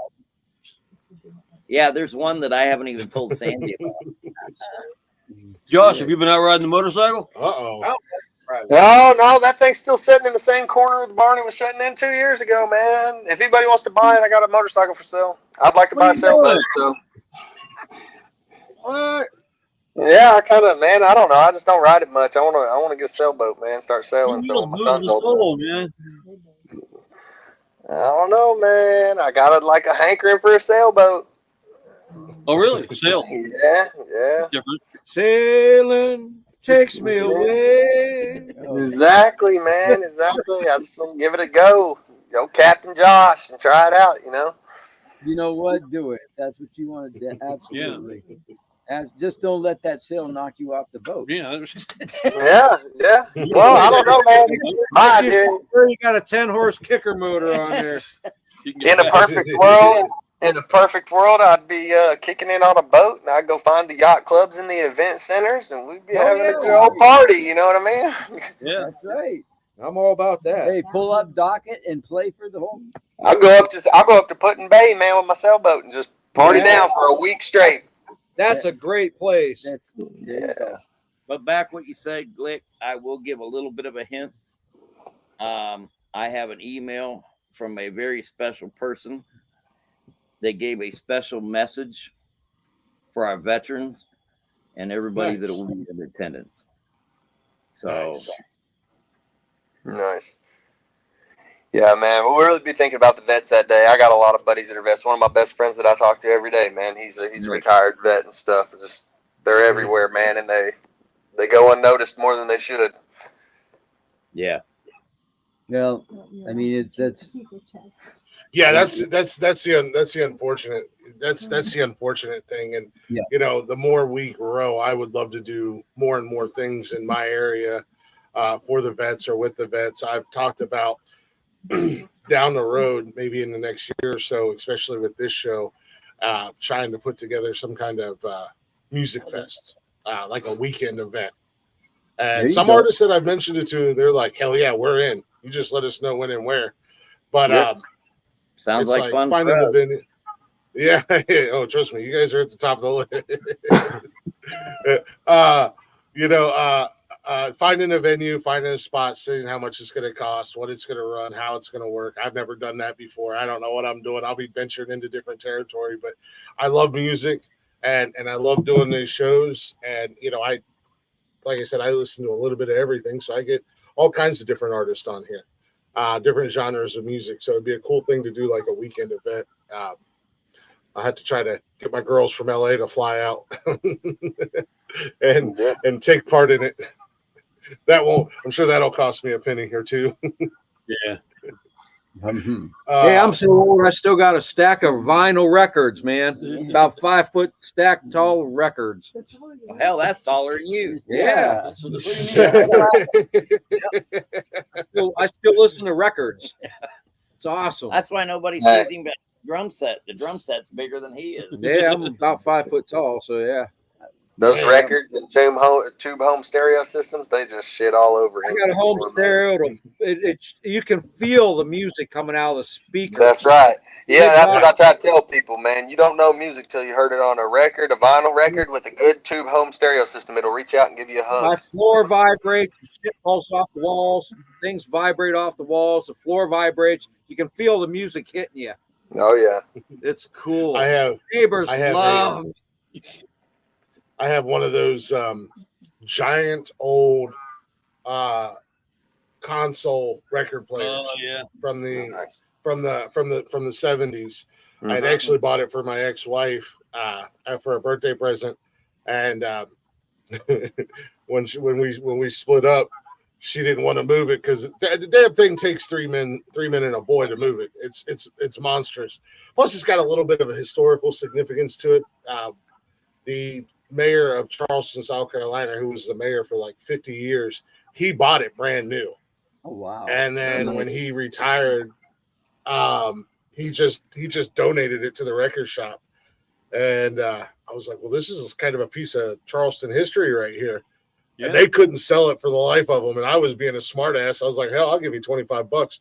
They're like, you give us $25, we'll help you load it in your car, and we'll give you 10 free records. And I was like, you got a fucking deal. Let's go. Bring it up before you change your mind. Because I looked up the value of it. The value, I could easily get $600, $700, $800 out of it, if not more. And it's still it's in perfect condition. Now, is that one of those ones where the top on it that folds down is the speaker? So when you stand up the top, it's the speaker? Oh no. The top slides open. The speakers are built into it. This thing's like 6 foot long. And probably stands about 3 foot tall, and the speakers are all built into the slide. Yeah, and I know. You open it up, it's got the AM, FM on it. It's got the record, and then it's got a big old cubby. Yeah. What's that? Turntable TV. Yeah. Also a music cabinet. You can turn it into one. It's got a little cubby inside. That's where I keep all my records. Liquor cabinet, record player. Yeah. Those things are awesome. I mean. It still has all the original paperwork and the original warranty and everything like that with it. So I love the thing. My ex-wife's trying to get it back, and I'm like, we've been split up for like 7 years, and I've moved this son of a bitch 4 times. You ain't getting it. Well, when I was growing up, my mom and dad had one of them consoles. So my aunt would bring over Black Sabbath, Grand Funk, and stuff like that to play on there, and Jimi Hendrix. And my mom and dad listened to Herb Alpert and the Tijuana Brass. And, I mean, they had all these Frank Sinatra albums and all that stuff. I was jamming on those things. I'm sitting there like, man, this is some cool shit. But, yeah. Hell yeah, man. Yes, Nikki. It is the reason why we can't have a big Christmas tree. And I'm not getting rid of it anytime soon. So well, since we got to upgrade to a bigger place. Saying something about a Christmas tree. We are actually going to be in November releasing. Right now, we have 3 new Christmas songs that's going to be released in November. Yeah. Oh, nice. I'll be able to play those on our Christmas show we do every year. Yeah, we did them last year, and we want to put more, so we want to actually put enough to have a whole album. Are these original Christmas songs, or some of the like popular Christmas songs that everybody's They're classics. Yeah, classics. Okay, cool. As of right now. Yeah, but there will be some originals, I would think, at some point. Yes. There's definitely be some originals. I hate to say something about Zach Top, but he does have a Christmas song or two that's pretty damn good. You got to check out around Christmas time. He does. We need some more good Christmas music. I'm a sucker for Christmas music. Over and over and over again, you know? We need some new stuff. Yeah. No, I agree. You know, something. You know, and like I said, that'd be cool because we should generally do not like super Christmas theme, but it's Christmas, Right. and I'll play the hell out of the Christmas. Be like, hey guys, Southern Outlaws Christmas, enjoy, fuckers. Hell yeah, hell yeah. When Arliss had the Go to radio, hell, Connor. when Arliss did the radio show thing, he sent me. He said to me, he says, "Send me over some Christmas music." I said, "All right, fine." Well, he got all kinds of crazy crap. I mean, My fiance has a request for your Christmas songs. Oh no. Okay. One hippopotamus. We did that is her thing, the little drummer boy song, but it's like major drums, double bass, just rocking. We totally just demolished it. Can we do hippopotamus in our style? Yeah, we could do hippopotamus Southern rock style. Nice. Yeah, absolutely. That would be that actually might make me like it. Only hippopotamus. That's one of her favorite Christmas songs. I've heard that song before. What? Come have an SOB Christmas. There you go. You never heard I want a hippopotamus for Christmas? I never heard that song. Really? No. Holy crap. I never heard it. Who made that song? God, it's like old. It's like You guys Yeah. got you, 50s or 60s. Holy shit. But we do have one. It's called Santa Messing with the Kid. Yeah. Yeah. It's gonna be- Messing with the kid. Santa's It's gonna messing be with the surprised with that one. Yeah. And then Dave did one. Yeah. Yep. nice. Dave's got a wedding song too. Yeah. A really good, popular wedding song. Yeah. Very good, popular, a very good song. And that damn Yeah, video, gentlemen. That damn video, gentlemen. I had to go get some tissues. That means Oh. Yeah, I'm it's tearing really up. good. It's really good. It's an That was- original song? Yeah. Yeah. Hey, there Yeah. you go, man. You landed that he sucker. was- I'll tell you what, those wedding songs, that's where it's at. You land you a good wedding song, like Ed Sheeran's damn, you know what I'm talking about, that song that you can't get out of a wedding without hearing. Well, Dude. Yeah. I started writing it when they got engaged, and that was a year and a half ago. And I thought, okay, I got to do something. I didn't say not a word to anybody for months, so I started writing this whole thing. Come down to about 2 months before the wedding, I changed everything up. I just threw everything away, and I sat down. I went outside my parents' garage. And it was like maybe Oh, it was 40 freezing degrees or cold. something like that. And I started sitting there and started writing. It's I good. recorded what I did, and I think, let me do this and then play it, and then anyways, I finished it all up. We went to the studio, we recorded it, and released it, and it was just like She had no idea. she had no idea that I did this for her. She Nice. cried the entire time. Yeah. I mean, The rest of the night she couldn't look at you. yeah, she couldn't even look at me the rest of the night. She just kind of like start crying, And I had the honor He- of marrying them. Yep. Yeah. Arnold Hell yeah.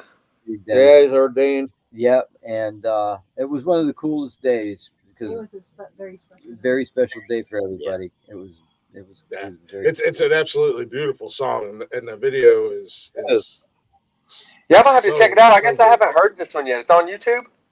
Yeah. Oh yeah. It's really Okay, cool. I'll give it a listen, man. I'll give it a listen. Like I say, I don't get on there a whole lot, but if you give me a reason to get on there, I'll get on there. My daughter's my day. daughter's day. It's a Yeah. tearjerker, man. He wrote a It's called what? My Daughter's Day?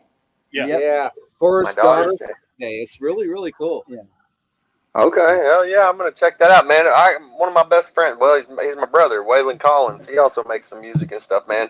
He's a writer. I'm not really much of a writer. Now I call him any time of the day, and it's all he does is write songs while he's driving down the road. He's making them up. He makes up so many songs in a day, he forgets the first 10 of the day. You know, it's just how he rolls. That's just he's a songwriter. Yeah, he's really good, man. You know, he's just like us. He's not super big or anything like that. Just small town dude that can write a really good song, man. I'll tell you what, Dave, you like writing songs, man. I bet you and him could write a good song. He's a really Cool. good songwriter, strong at throwing ideas off of, man. Really good. That's a major talent to be able to do that. He can write those tearjerker songs. He can sing me a song about this whole scenario. It could be something just bizarre, like somebody maybe going through a, real life shit where maybe they got cancer, they go to the hospital, whatever the case may be, dude. He'll write a tearjerker, and I'll be like, man, what made you think of that? He's like, I don't know. It's just a scenario in my head. I'm like, what? That's half the fight. Yeah. Like it seems like a real story. This is the secret to writing. Sometimes it's just about listening to what's going on around you, and you can pick up any kind of topic, anything, I mean, and that's what I do. I listen. Maybe I'll go. Well, I plus write experiences that we've been through. Right. Yeah. And through just, but you just got to know how to format it. I mean, and I've told my son that before. I said, Jason, I'm not a songwriter, but I'll tell you this. Every damn country song starts out, I this, or I that, or me this, or me that.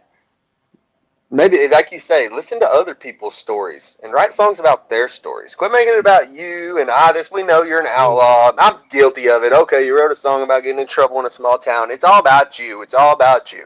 But no, whenever you listen to the stories around you that are real heartfelt, tearjerker stories, that you're like, man, I really feel bad for that person. And that's how he is. I feel like my brother Waylon, man, he's really good at remembering things or events, and then he can put them into words. I don't know how he does it. It's just a gift, man. It's a gift. Yeah. That's one nice thing that I can wind up saying about us. We are a 3-time World Songwriter Award winners for the songs. Yeah. Hell yeah. Yeah, they got some good lyrics. yeah. I don't contribute to that at all. I just sit back there and beat the drums.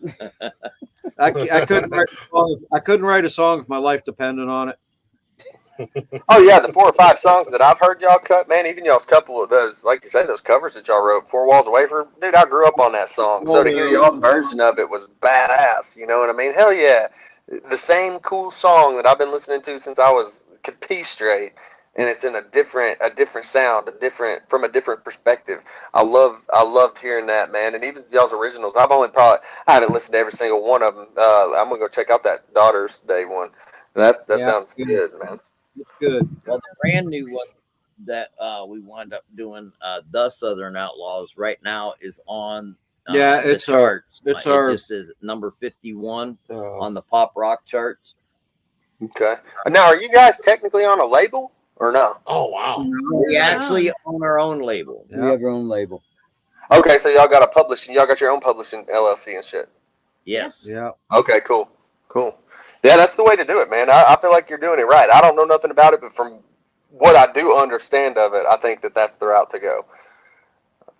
Yeah, we're the SOB Records. Yep. Is what it's put under. Very cool. Publishing, our own licensing. Yep. It seems like pretty much that's the way to go anymore. Yeah. With the now, technically, if you have a publishing LLC and stuff like that, now does that?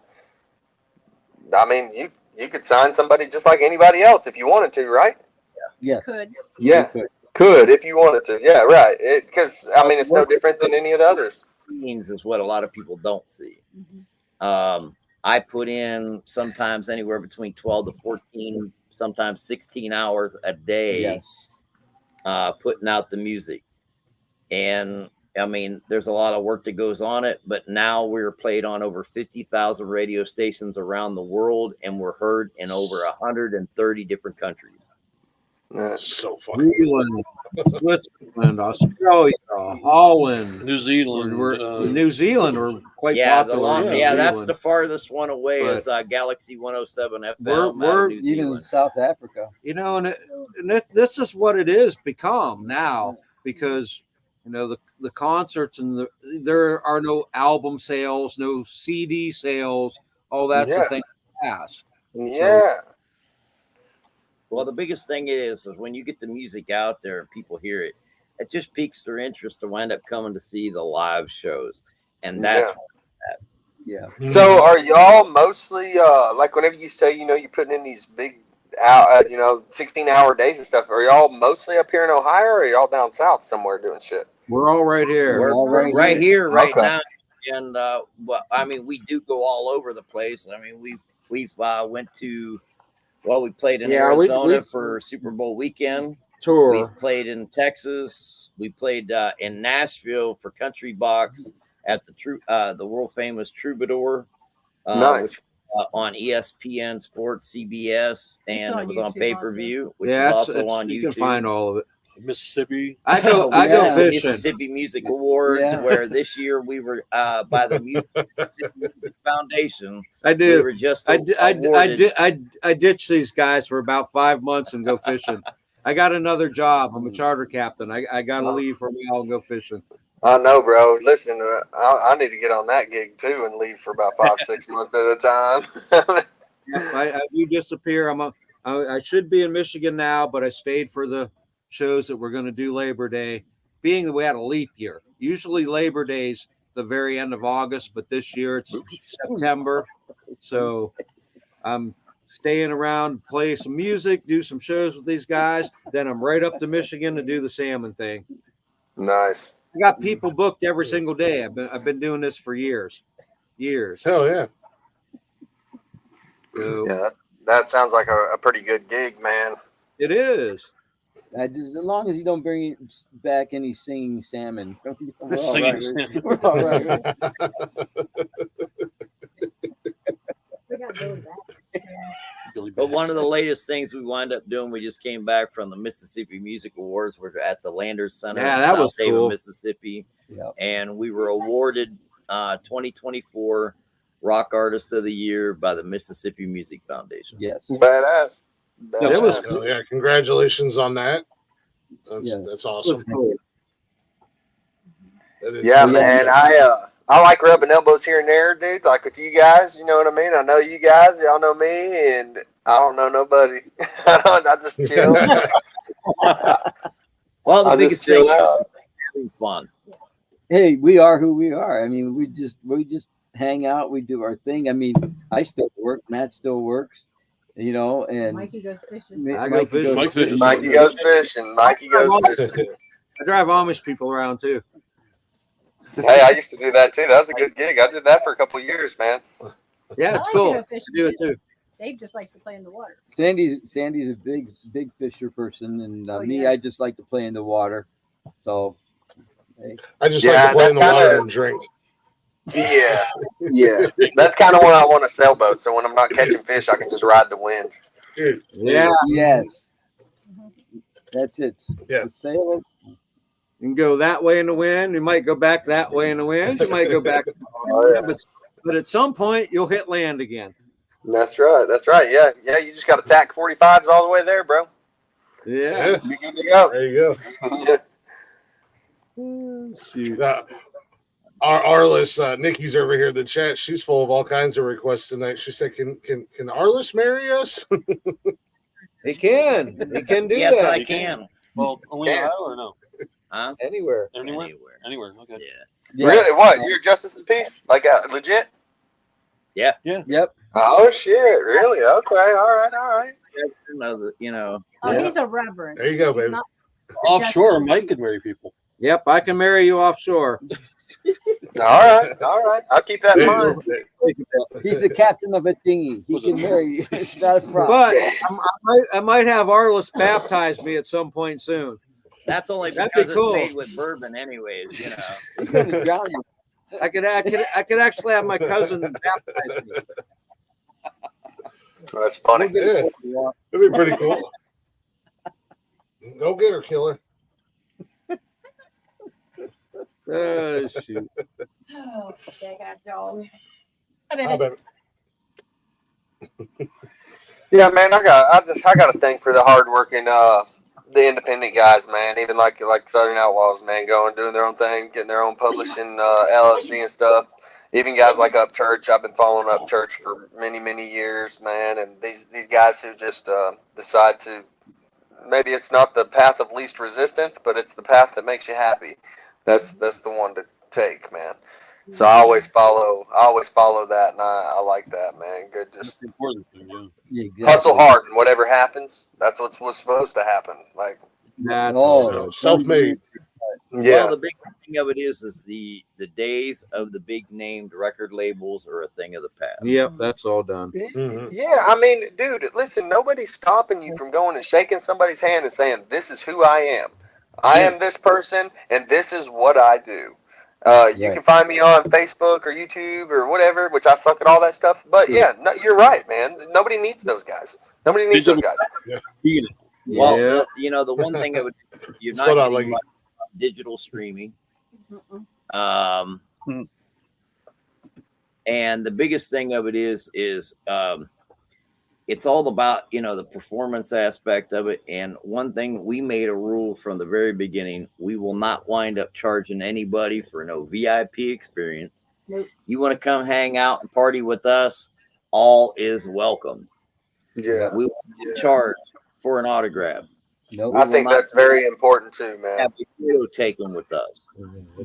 That's just crazy. Anybody wants to wind up photo, you That's message just me, crazy. message Sandy. We will make sure that you get a signed photo from us.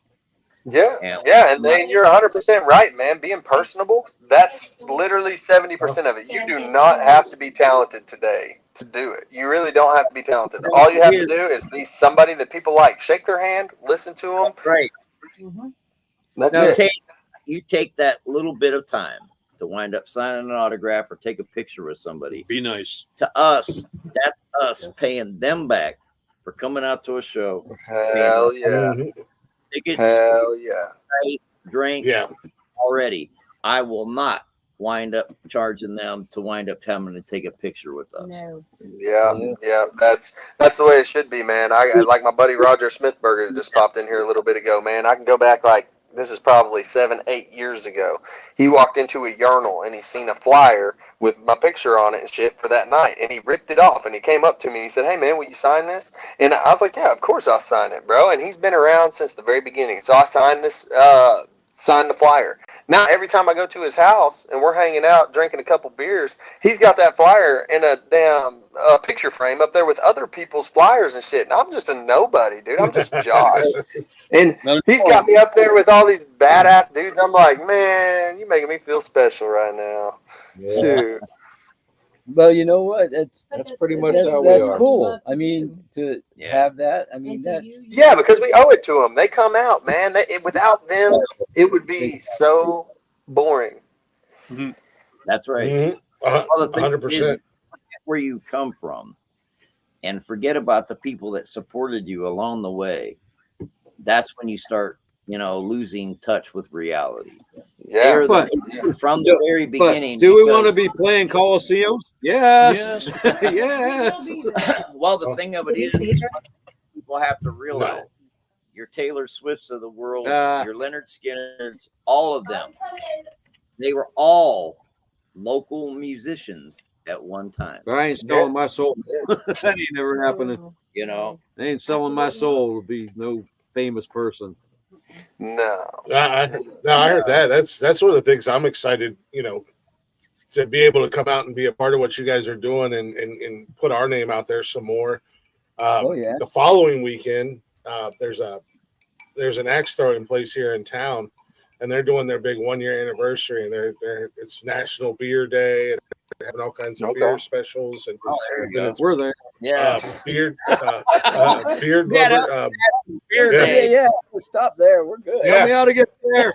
Yeah, and then they're doing it's Beard Lovers Days or something like that. So they're doing a big beard competition, and they invited me to come out. I'm going to do the show live from there. So you're going to get in that competition? There you go.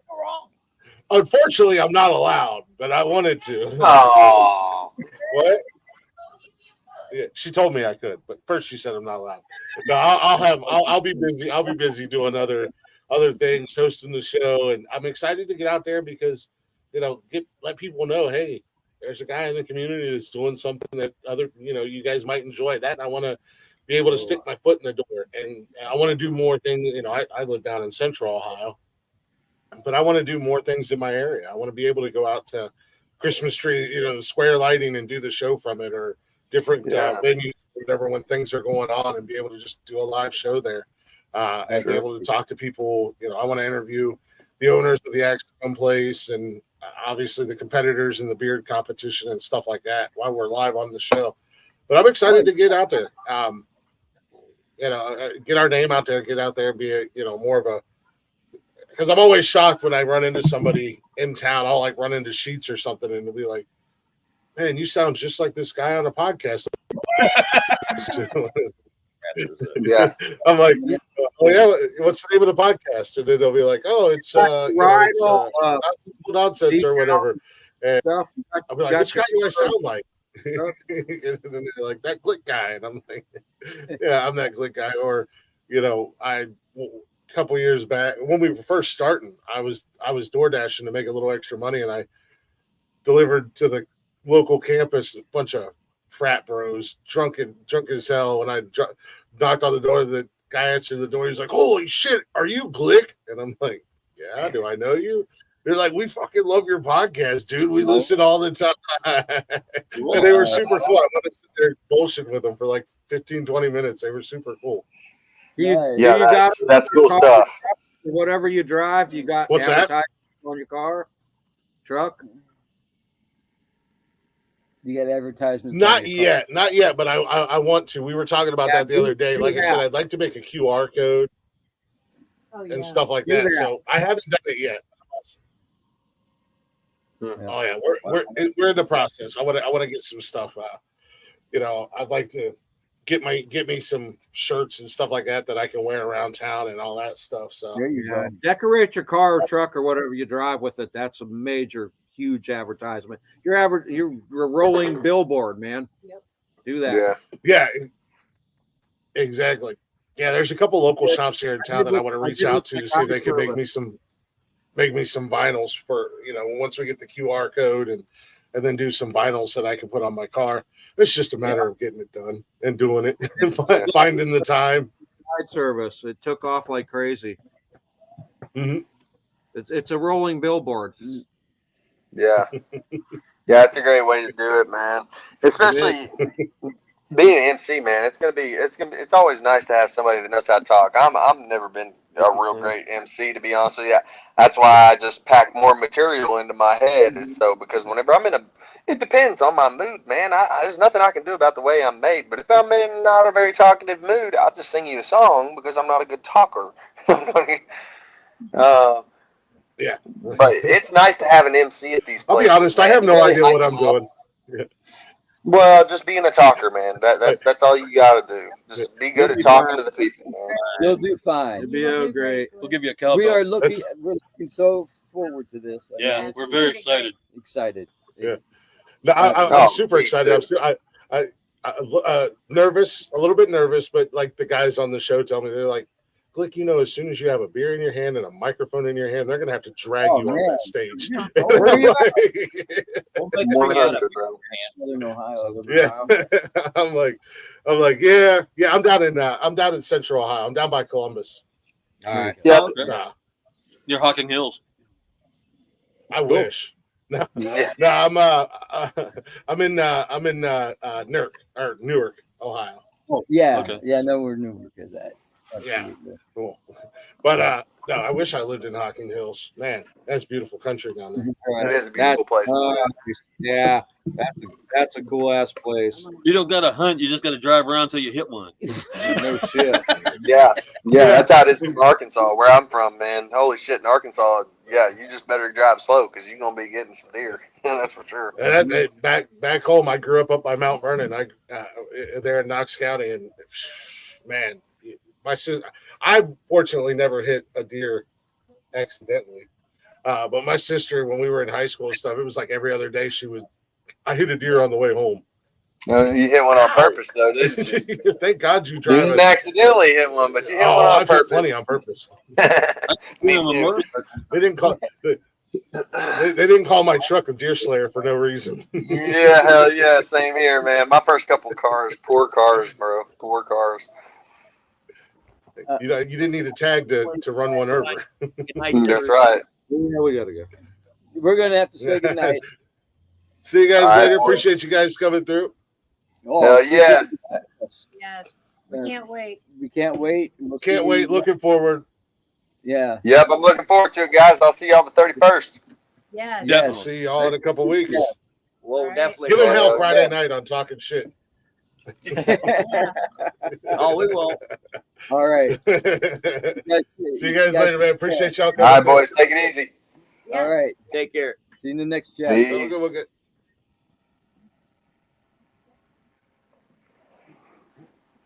I freaking love those guys. They were so much fun. I had them on and interviewed them. And typically the show's like 2 hours. We went 5 hours. And I used to do the show on Friday nights, so we were all feeling real good at the end of the show. Yeah. Friday night, easy to run late on a Friday. Yeah, they were a great group of guys. I'm very thankful that Hunter introduced me to them. Sounds like you've had some interaction with them. Yeah, that's what I was gonna say. You ever met Dave or any of them guys? Not yet. Not in person. Oh, so, man, they're all a hoot, man. They all got personality, but Dave specifically, man, for some reason he cracks me up, dude. He's got a very contagious smile and personality that you just can't help but be infatuated by, you know. Yeah, they're a good group of dudes, man. Arliss, he busts his ass, dude. He's always, I don't think he says no to anything. You know, he's saying yes to every opportunity. And you know, he comes up in the we call it the chatters box, where when we're live, we're always live doing shows. And the chat, he'll come up in the chat, and you know, like when I do this show, he'll come in and offer advice to the artist. And I had 3 kick-ass young ladies on about a month or so back. They did a show out in LA, which was a huge success for them, and I was super happy and proud of them. But it was Women Rock LA, and it was an all-female cast, all singers and artists. They had a comedian. She was doing the MCing. They had a female DJ, and Arliss was in the chat pretty much the whole show, chatting, nice. Giving the girls advice, offering them tips and everything else. Legit good guys at the end of the day. And I think that's really good for the industry. The entertainment industry, you need people like that are a little bit older and have been around for a while, that are willing to sit down and be like, you know, hey, let me offer you some help, you know, and not want anything for it, just to do it. The kind of parts, you know.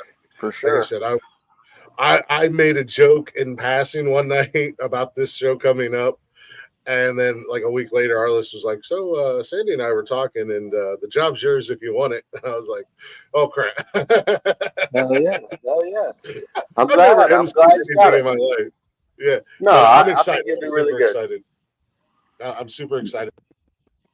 You got the personality for it, man. And I'm a true believer that all it takes, dude, whether it be MCing, whether it be singing, playing guitar, like my son does, any of these people that are just local guys, a lot of times, all it takes is somebody that they don't know from Adam saying, you got it.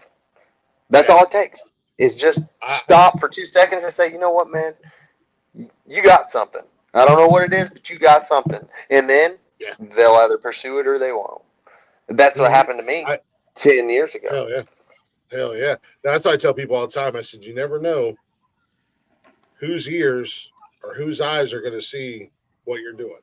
And all it takes is that one person. And then next thing you know, it's a whirlwind, and you're just hanging on, trying to survive. It's true. It's just a matter of staying with it and staying persistent. I think we do a good job here on, you know, with our we have 7 shows that I'm doing. That's what I was saying. You go do shit. You do shit every day of the week almost, huh? Yeah, so we have Monday night is Men Caring for Men, which is currently hosted by me, and then my main co-host, he had back surgery. He tore up his back when he was in the Army, and he had a first surgery. Connor had his first surgery, and the surgeon fucked him all up, so he had to have another surgery. Now he's good. We're just waiting on him to recover and come back, and he'll actually be taking over that show. So I'll be stepping down because my plate is pretty full. I do 5 of the 7 shows. Yeah. Then I do this show on Tuesday night. And then I host Wednesday nights with a couple of the guys, which is our What the Fuck News. Thursday night, every other Thursday, we just started with my son. He's a big wrestling fan. I'm a big wrestling fan. So he was like, we were sitting here talking one night, and I was like, dude, would you be interested in having your own show? And he was, yeah, like a wrestling show? And I was like, yeah. He was like, oh yeah. So, he's working through his nerves and finding his voice, but like that's his show. I co-host it with him. Then Fridays, one of the guys does Whose Argument Is It Anyways? It's like that's Blazing, ain't it? It's a comedy based. Yeah, Blaze. Blaze. Yeah, I've seen that guy. Blaze does. I fucking love Blaze. He's such a good dude, and he's been really stepping up to help fill in for Connor with Connor being out.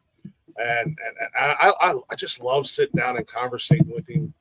Mondays he's been filling in, and he's so fun to conversate with and just talk with. And we got a nice little connection. But he does his show on Fridays, and then Saturdays is the big show, and that's actually a 6-hour show. We do 6 hours every Saturday night, and we drop the link in the chat. Right, anybody and everybody that's watching, we're like, if you guys want to come up and hang out with us, just hit the link. It's in the chat.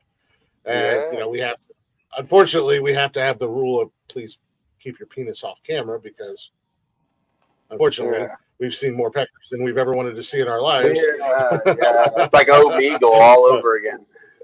Yeah. And then Jeff does Jeff's Garage on Saturday, which is like a car, motorcycle, man cave type of show. They say if it fits in the garage and it's got a motor, they're going to talk about it. Yeah, like Leggy said, Blaze is good peeps, man. He's a good dude. All right, so are you and Blaze like buddies from back when, or did y'all just kind of get through on this network here and meet each other? We kind of sort of knew each other on a previous platform that we were on, but we were kind of in two different worlds, two different circles, so to say. And he actually stepped away from social media for his own mental health for a little while. And he came back and he started watching our show, and he was kind of like a troll, but not like a dickhead troll.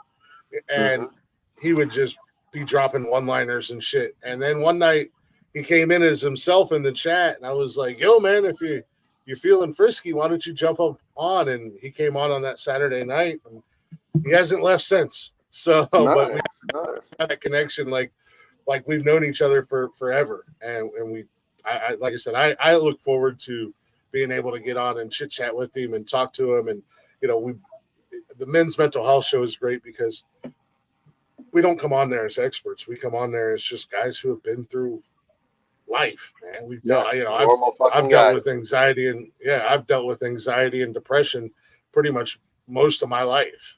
So just talking about experiences and stuff like that, just talking about real life shit, and hopefully, being able to help somebody else, but also, trying to do our small part in erasing that stigmatism that's there with mental health, and being like, it's all right to not be all right, so to say, at the end of the day. Yeah.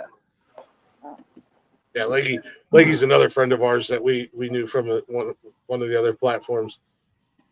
Yeah, you definitely knew him better than I did. I had only come across him a couple of times and had like one interaction with him on the previous platform. Cheers to you, Roger.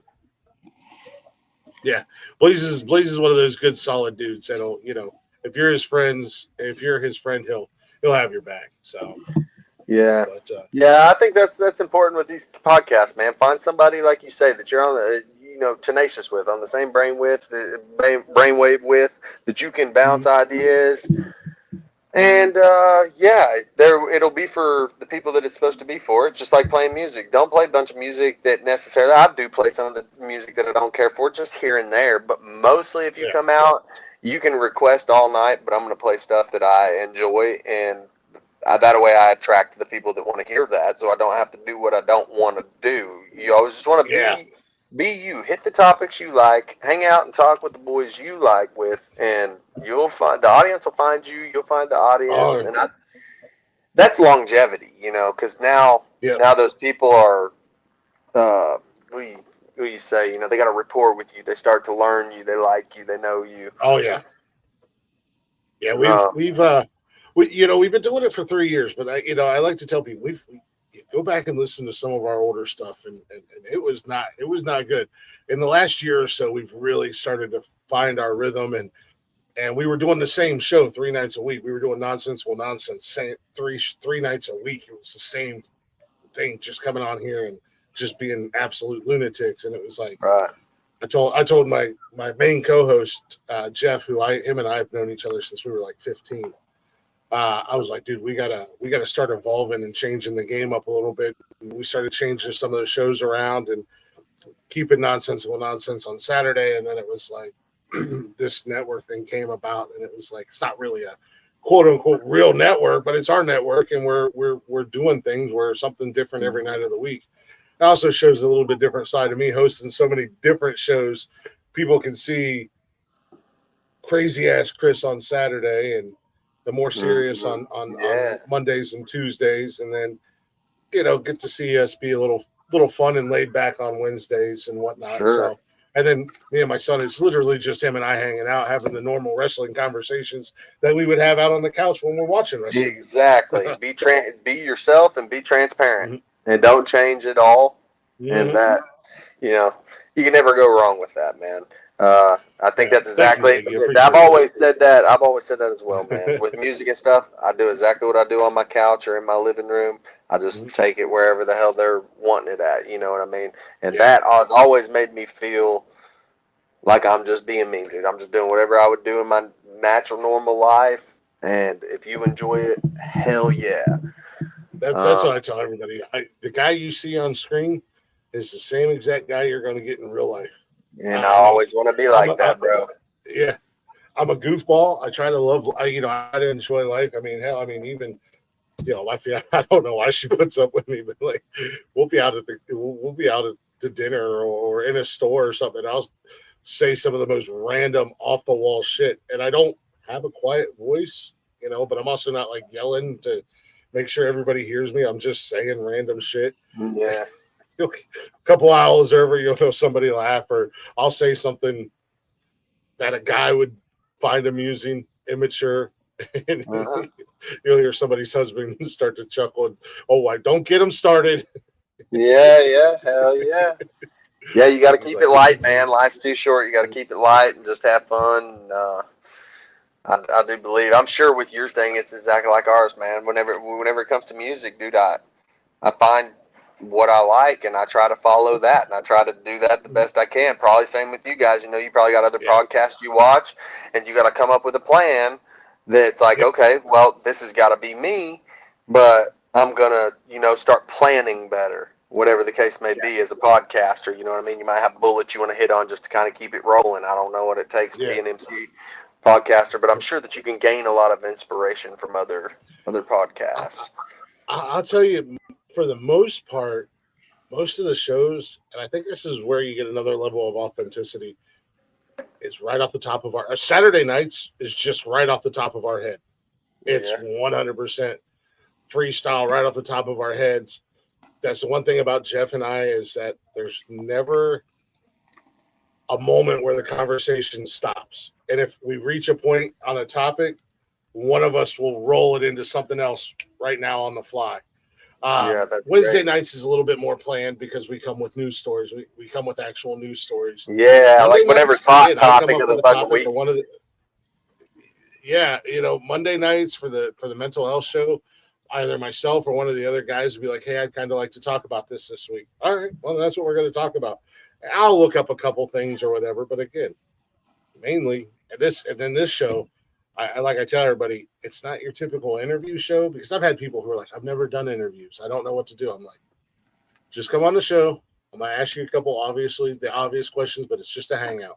We're just going to hang out. People are going to get to see a different side of you. I'll have some of your music. I'll play. We'll take little breaks. I didn't take any breaks tonight on purpose. I didn't want to interrupt the flow of the conversation on purpose tonight. Sure. But which, by the way, I would love to have you up again, just one-on-one, you and I down the road. Hell yeah, man. And if you're down with that. But it's just come in and hang out, let people get to know you, kind of know what you're about. I'll handle the music side of it. I never ask anybody to perform on the show. I've had one guy do it, and that was his choice. He was like, I got my guitar, but we were talking about one of his songs, and he's like, I got my guitar back here if you want me to play. I was like, shit, all right. But that also made the show better for him, because he's not comfortable talking. He's more in his element with the guitar in his hand and a microphone. Yeah. So once he did that live, he kind of came out of his shell, which was awesome. So yeah, I'm kind of like that too. I know where he comes from, man. Sometimes it's hard to know. You know, you don't know people. It's just easier to sing a damn song because we could relate to that. You know what I mean? And I'm a lot like that too. But no, I'll be honest with you, dude. So tonight I forgot completely about my kid's open house, but I had planned on going to 5-4's Distillery because she had offered me to come down there tonight at like 6:30 or something. And she was just wanting to talk and bullshit and talk about some of the stuff on 31st. Well, I was going to go down there, and I expected to get this phone call down there, and I was going to play a song on here live if you wanted to for fun from down there. But now my son and my girl's going to school tomorrow, so I'm like, I don't really want to start jamming and make a bunch of ruckus. But I'll definitely play a song on here for you. Jamming on that. Bullshit.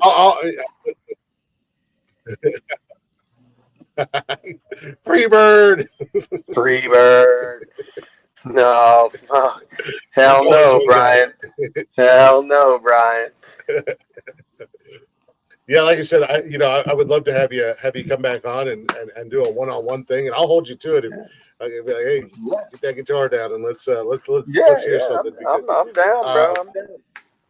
I'll have to look at my calendar and see where I'm sitting at. Like I said, this is kind of taken off and become its own little monster, and I'm loving it, man. I'm having so much fun with hanging out with the musicians and then being able to share their music across the network. Blaze hit me up today for his show Friday. He was like, hey, am I going to get a copyright strike if I play one of the bands that we started with, Blacktop Mojo? They're one of my favorite bands. Oh, yeah. Hell yeah. I love those guys. Yeah. We've had Matt on the show. I'm trying to get Matt on this show, but they're so busy. But when we first started the podcast, before we ever did an episode, I knew I wanted to take breaks. And I just, on a whim, I sent him a message on Instagram, said, hey, huge fan. I stumbled across you guys on YouTube. It was a cover of Phil Collins that they did. Yes, and I've been a fan ever since.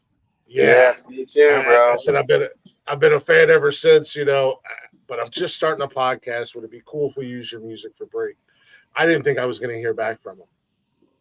Less than 5 minutes. Boom. Matt, the lead singer, messaged me back. Hey, man, absolutely play the hell out of our music. Give us shout outs. I was like, yeah, I got you covered on the shout outs and all that. He's like, play the hell out of it. We appreciate you guys. And we played them for like 2 years. We didn't play anybody else but them. We were just playing their music. And I thought that was so cool. We've had Matt on the show, and I'm working on getting the guys on the show again. But like I said, they come off tour and they're home for like a week, and then they're right back on tour. It's like, you guys got to those guys got a lot of momentum, bro. Blacktop Mojo, dude, they got a lot of momentum. And like you said, dude, that same video, that wowed a lot of people. That thing went viral as hell, man, of them in that warehouse doing that acoustic shit. And that's what people like, dude. There was no production. It was very raw. It was very real. I've even considered doing some songs like that, dude. There's so much shit down here in Warren, broke down old warehouses and shit, dude. I'm all into like old abandoned cool shit. I got a little YouTube, man, and sometimes I go on YouTube. I do like camping cooks and stuff. I like going camping and stuff like that. But I also like history, dude. It's weird how much infrastructure's out there that it's just there. Nobody's using it. It's just there, just running itself in the ground. Yeah, it's there's a lot of history in Ohio. Oh yeah, bro. There's a lot of, hell, just in my little town where I am, there's a ton of freaking history here. But yeah, that would be really cool. One of the guys I had on here, Josh Merritt, used to do. He would do like these weekly videos where he would just be at a campfire or in an old abandoned building, and it would just be for TikTok or whatever, like a minute-long video, 2-minute-long video, just him doing either one of his songs or a cover around by a fire or in a random ass building. Now he's doing like stuff just randomly on the sidewalk. He'll be like, "Oh, this is like a cool building. I'm going to do a little TikTok video here of me singing." you know, Yeah. which is really cool. I like that kind of stuff. I like you said, the raw stuff, man. I Yeah, love that. just go in and fucking say, hey, hey, hey, and listen to that. Yeah. Listen. Does it sound like a place you want to fucking sing a song? Well, if it sounds kind of cool, then bust out an acoustic guitar and sing one and record it, man. That's what I feel like those guys in Blacktop Mojo did that day. They just found this random big place. They went in, they listened to the natural reverb, and they say, yep, this is it. And it was a hit. And they do that with a lot of they'll do that with a lot of stuff. I mean, they've got some covers that they've done where it's like they just walk in the studio and I don't even know if half that stuff's even on in the studio. They just get in there and they just start playing and singing. They did their own cover / rendition of My Girl, and when they released the video, they did an acoustic video, and they were in this old big church, and it was just Matt singing and Kat on a acoustic guitar, and it sounded fucking amazing. Yeah. You know, you can't beat that kind of stuff. But yeah, I'm that's a huge cool. fan of So those you got guys. to work I'll with get that them on guy, here eventually. Yeah, that's a cool little merit badge there, bro. Mm-hmm. They're super cool guys. They were in Columbus a couple years back, and they were just at this small hole in the wall bar. And I was debating if I was going to go or not. And the guys were on the show. They're like, "Dude, this is one of your favorite bands. It's like $20 to get in. You know, if you don't go, you're going to be mad." And I'm like, all right. And even up until the day of the show, like I'm standing beside my car, still debating it. But I went, and I'm glad that I did because small little hole in the wall bar downtown Columbus, and I was 2 feet away from the guys, you know, the whole time. So that was super cool. Yeah, there's a lot to live shows, man. The way that they make you feel, and you go home with your wheels spinning, bro. After live shows, dude, something about it just inspires you inside. You know. Yep, absolutely. I do want to get ready and wrap this up, but like I said, I'll get with you. I'll hit you up. I'll look at my calendar and see. Yeah, let me know, man. I think I've got interviews scheduled into the first couple weeks of September, but I'll hit you up and let you know. I'd love to have you come on and do a one-on-one, and maybe we'll get you to get the old guitar down. I'd love to, man. I'll play you some songs. Yeah, hell yeah. Yeah, I gotta get on Call of Duty and beat some ass right now. So. Oh, nice. What system you play? I actually took over my son's PS4 whenever he got the PS5. I don't really play games much, but I say I'm not a gamer, but everybody says, no, motherfucker, you're Call a of gamer. Duty is my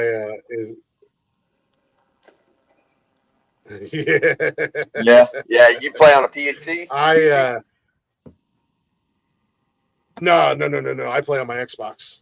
Oh, okay, cool. I have the but Call of Duty is one of those cross-gen, cross-platform.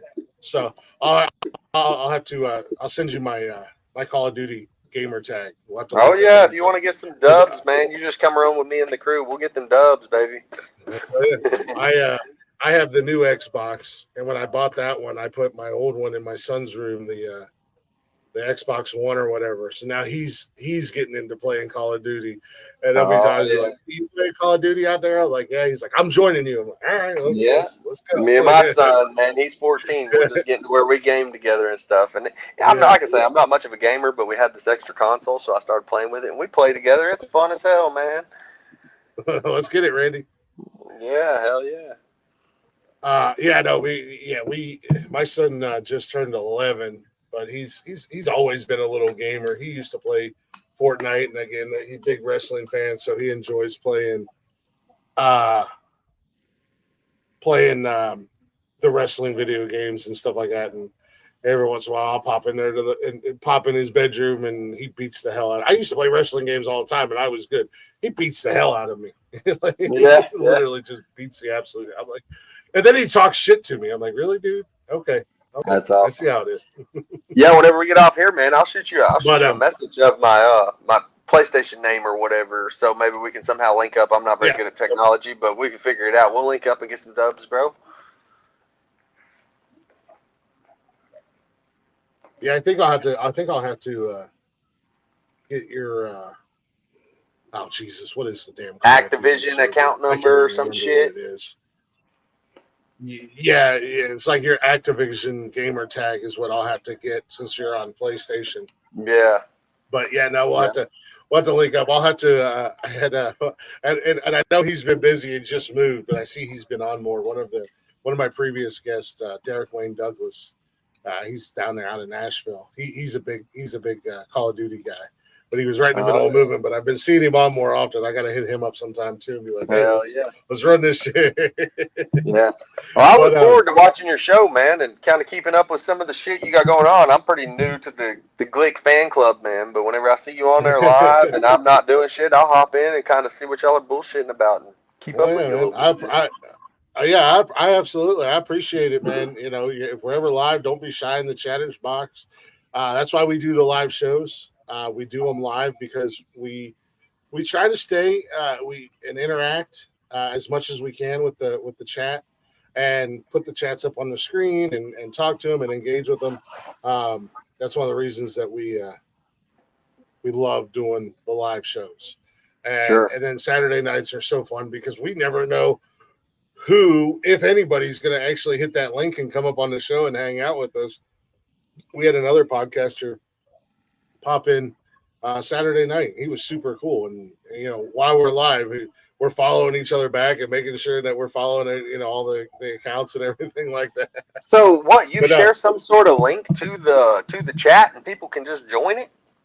Yeah. So I can actually, we're getting ready to end it, so it's not that big of a deal, but I can actually figure out if I can remember to copy that. And then I don't know if you can see if you can see the chat screen on your side. Yeah. I don't know. But I can just. You might have to hit the chat, but I can drop it in the chat, and it actually comes up on and it automatically goes to Facebook, YouTube, and Twitch. But it'll come up on the screen like that, or it'll come up in the chat box. StreamYard, yeah, same link. All you have to do is just click on it, and you pop right up into the studio automatically. That's pretty cool, man. Pretty cool. Hey, listen, you're speaking another language to me. Yeah, right. Hey, I'm still learning this shit too. I'm just a big dumb animal just pushing buttons over here at the end of the day, and whatever works. I'm like, hey, okay, stop pushing buttons. We're good. Yeah, no, keep doing it, bro. Keep doing it because you'll learn something from it. The temptation to click. We're getting ready to leave anyways. That's the only reason. Oh yeah, we about to get out of here, lady. We about to end it up anyway. So I had to scour. We gotta get you more active on the social medias. We gotta get you dropping videos and music and stuff like that. Yeah, for sure, bro. Yeah, it would be pretty interesting. I don't know, bro. I'm too worried about fishing and shit. But if you show me the way, bro, I mean, we'll run down the road. We'll do it. Yeah. We're like, all right, I got a few hours free on a Friday. Yeah. We're making a road trip. Where are you at in Ohio? Where are you at in Ohio? So I'm in Cortland, Ohio, not very far from Newton Falls. Why? How far are you from Newton Falls, from the show place? I think we're just under 2 hours. Wow. Yeah, so you're traveling a minute for that. Yeah. Well, it's nice because we're actually coming up Thursday night. My fiance has a doctor's appointment at Erie Friday morning.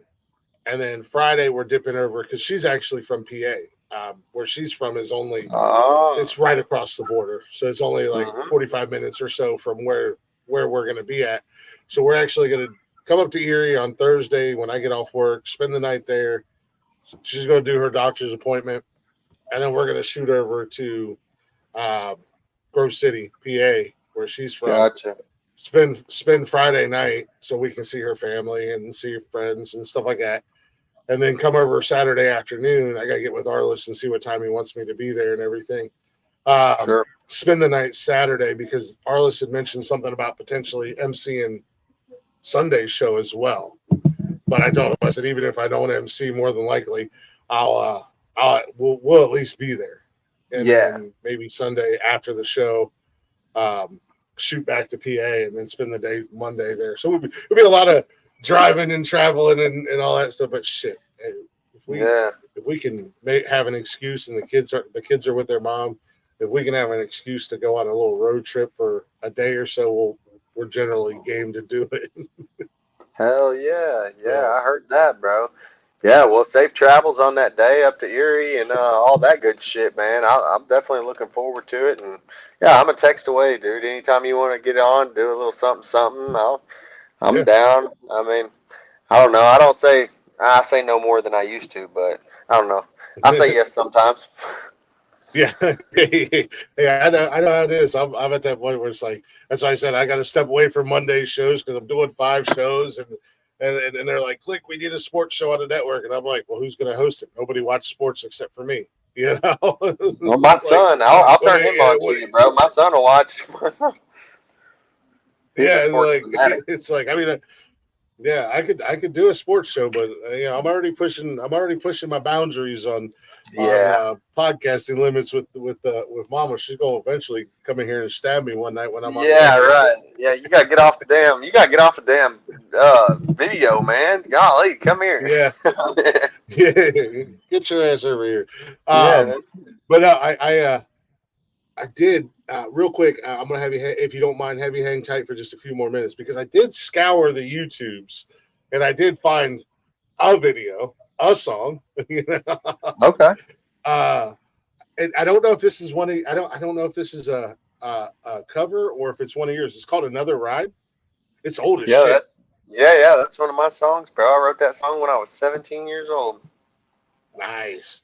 Well, I want to play this real quick, and then I want to give you the opportunity to shout out your socials and what I didn't. And again, you educated me. I didn't know that you could go on there and invite X amount of people to follow. So I'm gonna have to get on that for people as well.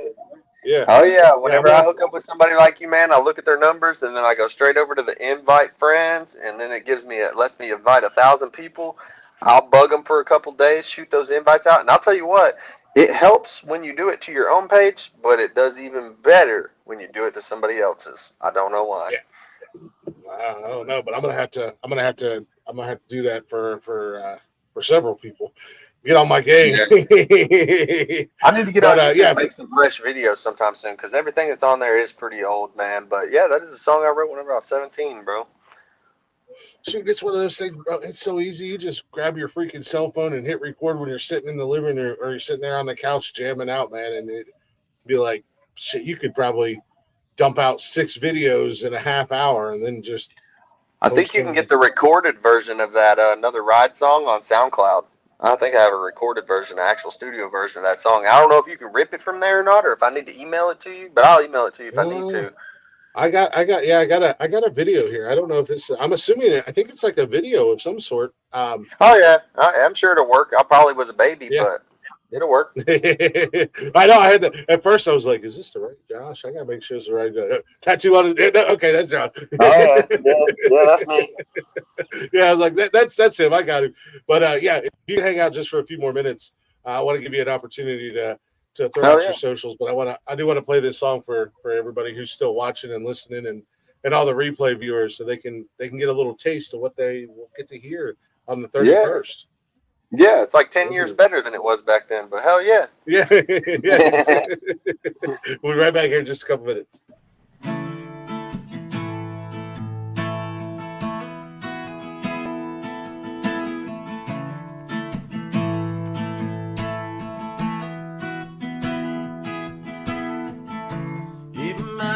She's kinda crazy. Nothing that she ever says or does or ceases to amaze me. She loves mud and loves sun and loves fishing, but most of all she just loves bitching about my truck.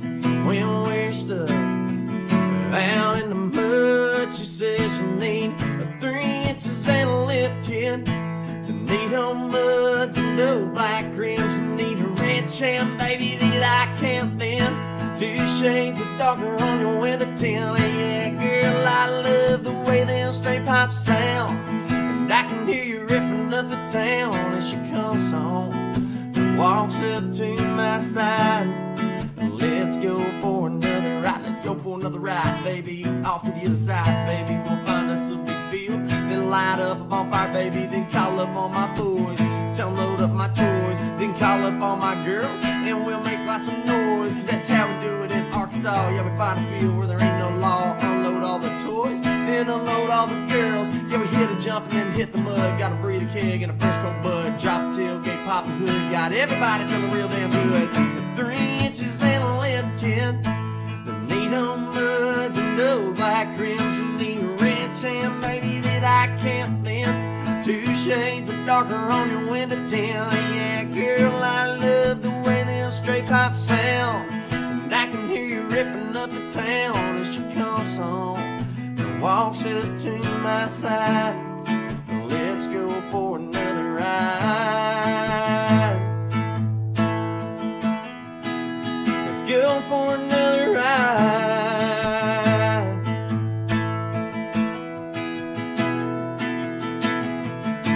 Girl, that ride was so amazing. It's really got the beat in my heart blazing. You gotta love the country girl raising. Got first, got second, I don't care. I love watching the wind through your hair. We can do it every night, girl, I swear. Cause I got 3 inches and a lipkin. I got the needle muds and the dough black rims. I got a ranch hand, baby, you know you can't bend. 2 shades of darker on my window tint. Yeah, girl, I love the way them straight pipes sound. And I can hear you ripping up the town when she comes home. I'll be waiting outside to go for another ride.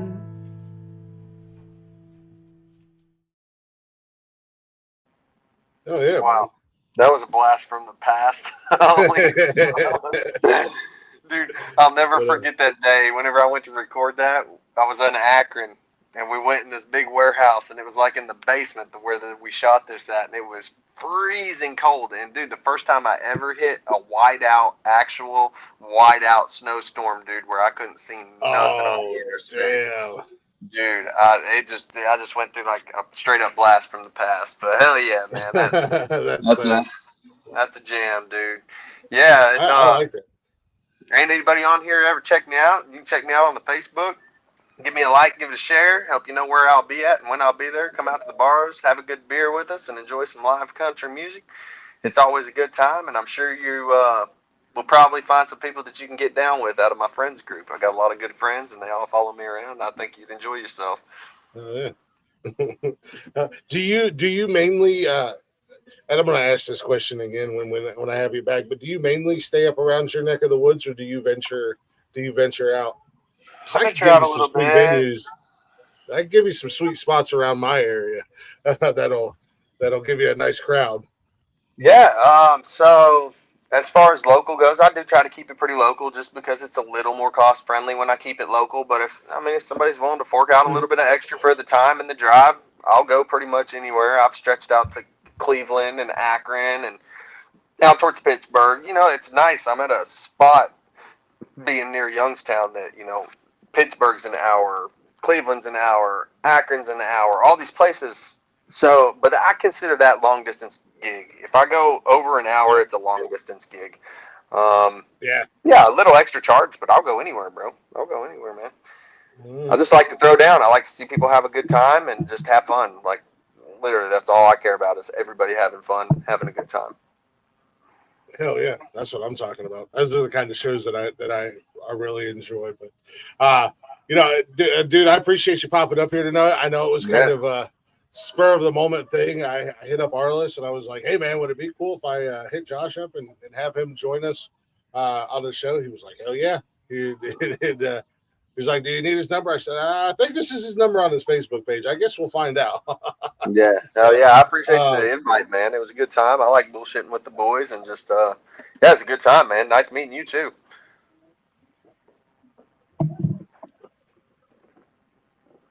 Yeah, no, exactly. This is why I love doing this. I can meet so many people too. But I'll hit you up, man. We'll definitely get some Call of Duty on. We'll get you on here down the road.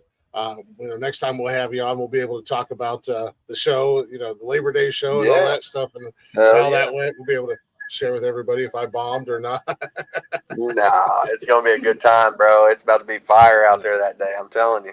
No, I think it is too. I think it's going to be a lot of fun, a lot of really cool people. But I do appreciate you coming on. Appreciate everybody listening. Thank you guys. Chatter's Box, you guys were awesome as always. Replay viewers, thank you. If you're not already, go ahead and give us a follow as well. We're everywhere: Facebook, Instagram, X, and TikTok. Of course, the shows are live on YouTube, Twitch, and Facebook. And then you can listen everywhere you listen to podcasts all at the Nonsensical Network. Or simply go to bio.link/Nonsensical Network. Got all them links there, including right up at the top, if you're feeling extra froggy, right up at the top, big bold letters, merch. We do have a merch store officially. Give Mama a reason to stay busy. She wants to make sweatpants and everything else. So she's feeling extra creative. We give her a reason to stay busy. People are buying, we'll be making. But we'll see you guys tomorrow night. I'll be back tomorrow night for What the Fuck News. Shout out to friends and listeners. You guys are making my job super easy by sending me news stories that are making you say what the fuck. So if you guys see anything in the news that makes you say what the fuck, feel free to send them to us on our social media. It'll make my life easier. I don't have to go and do all kinds of homework and look for news stories. Oh, I got you. I got all kinds of what the fuck shit I'll send you. yeah.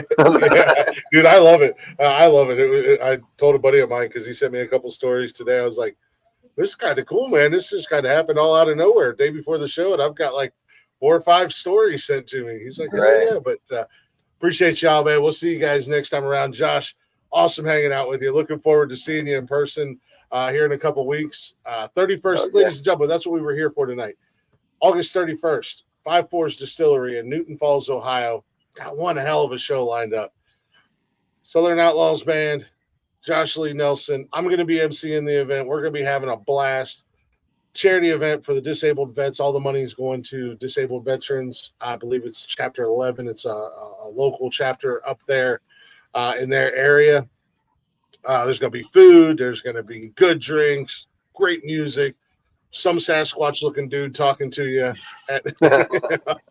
and a lot of good people at the end of the day. And it's for one hell of a cause. So appreciate y'all listening. We'll see you next time around. Tune in tomorrow night, 7 p.m. for What the Fuck News.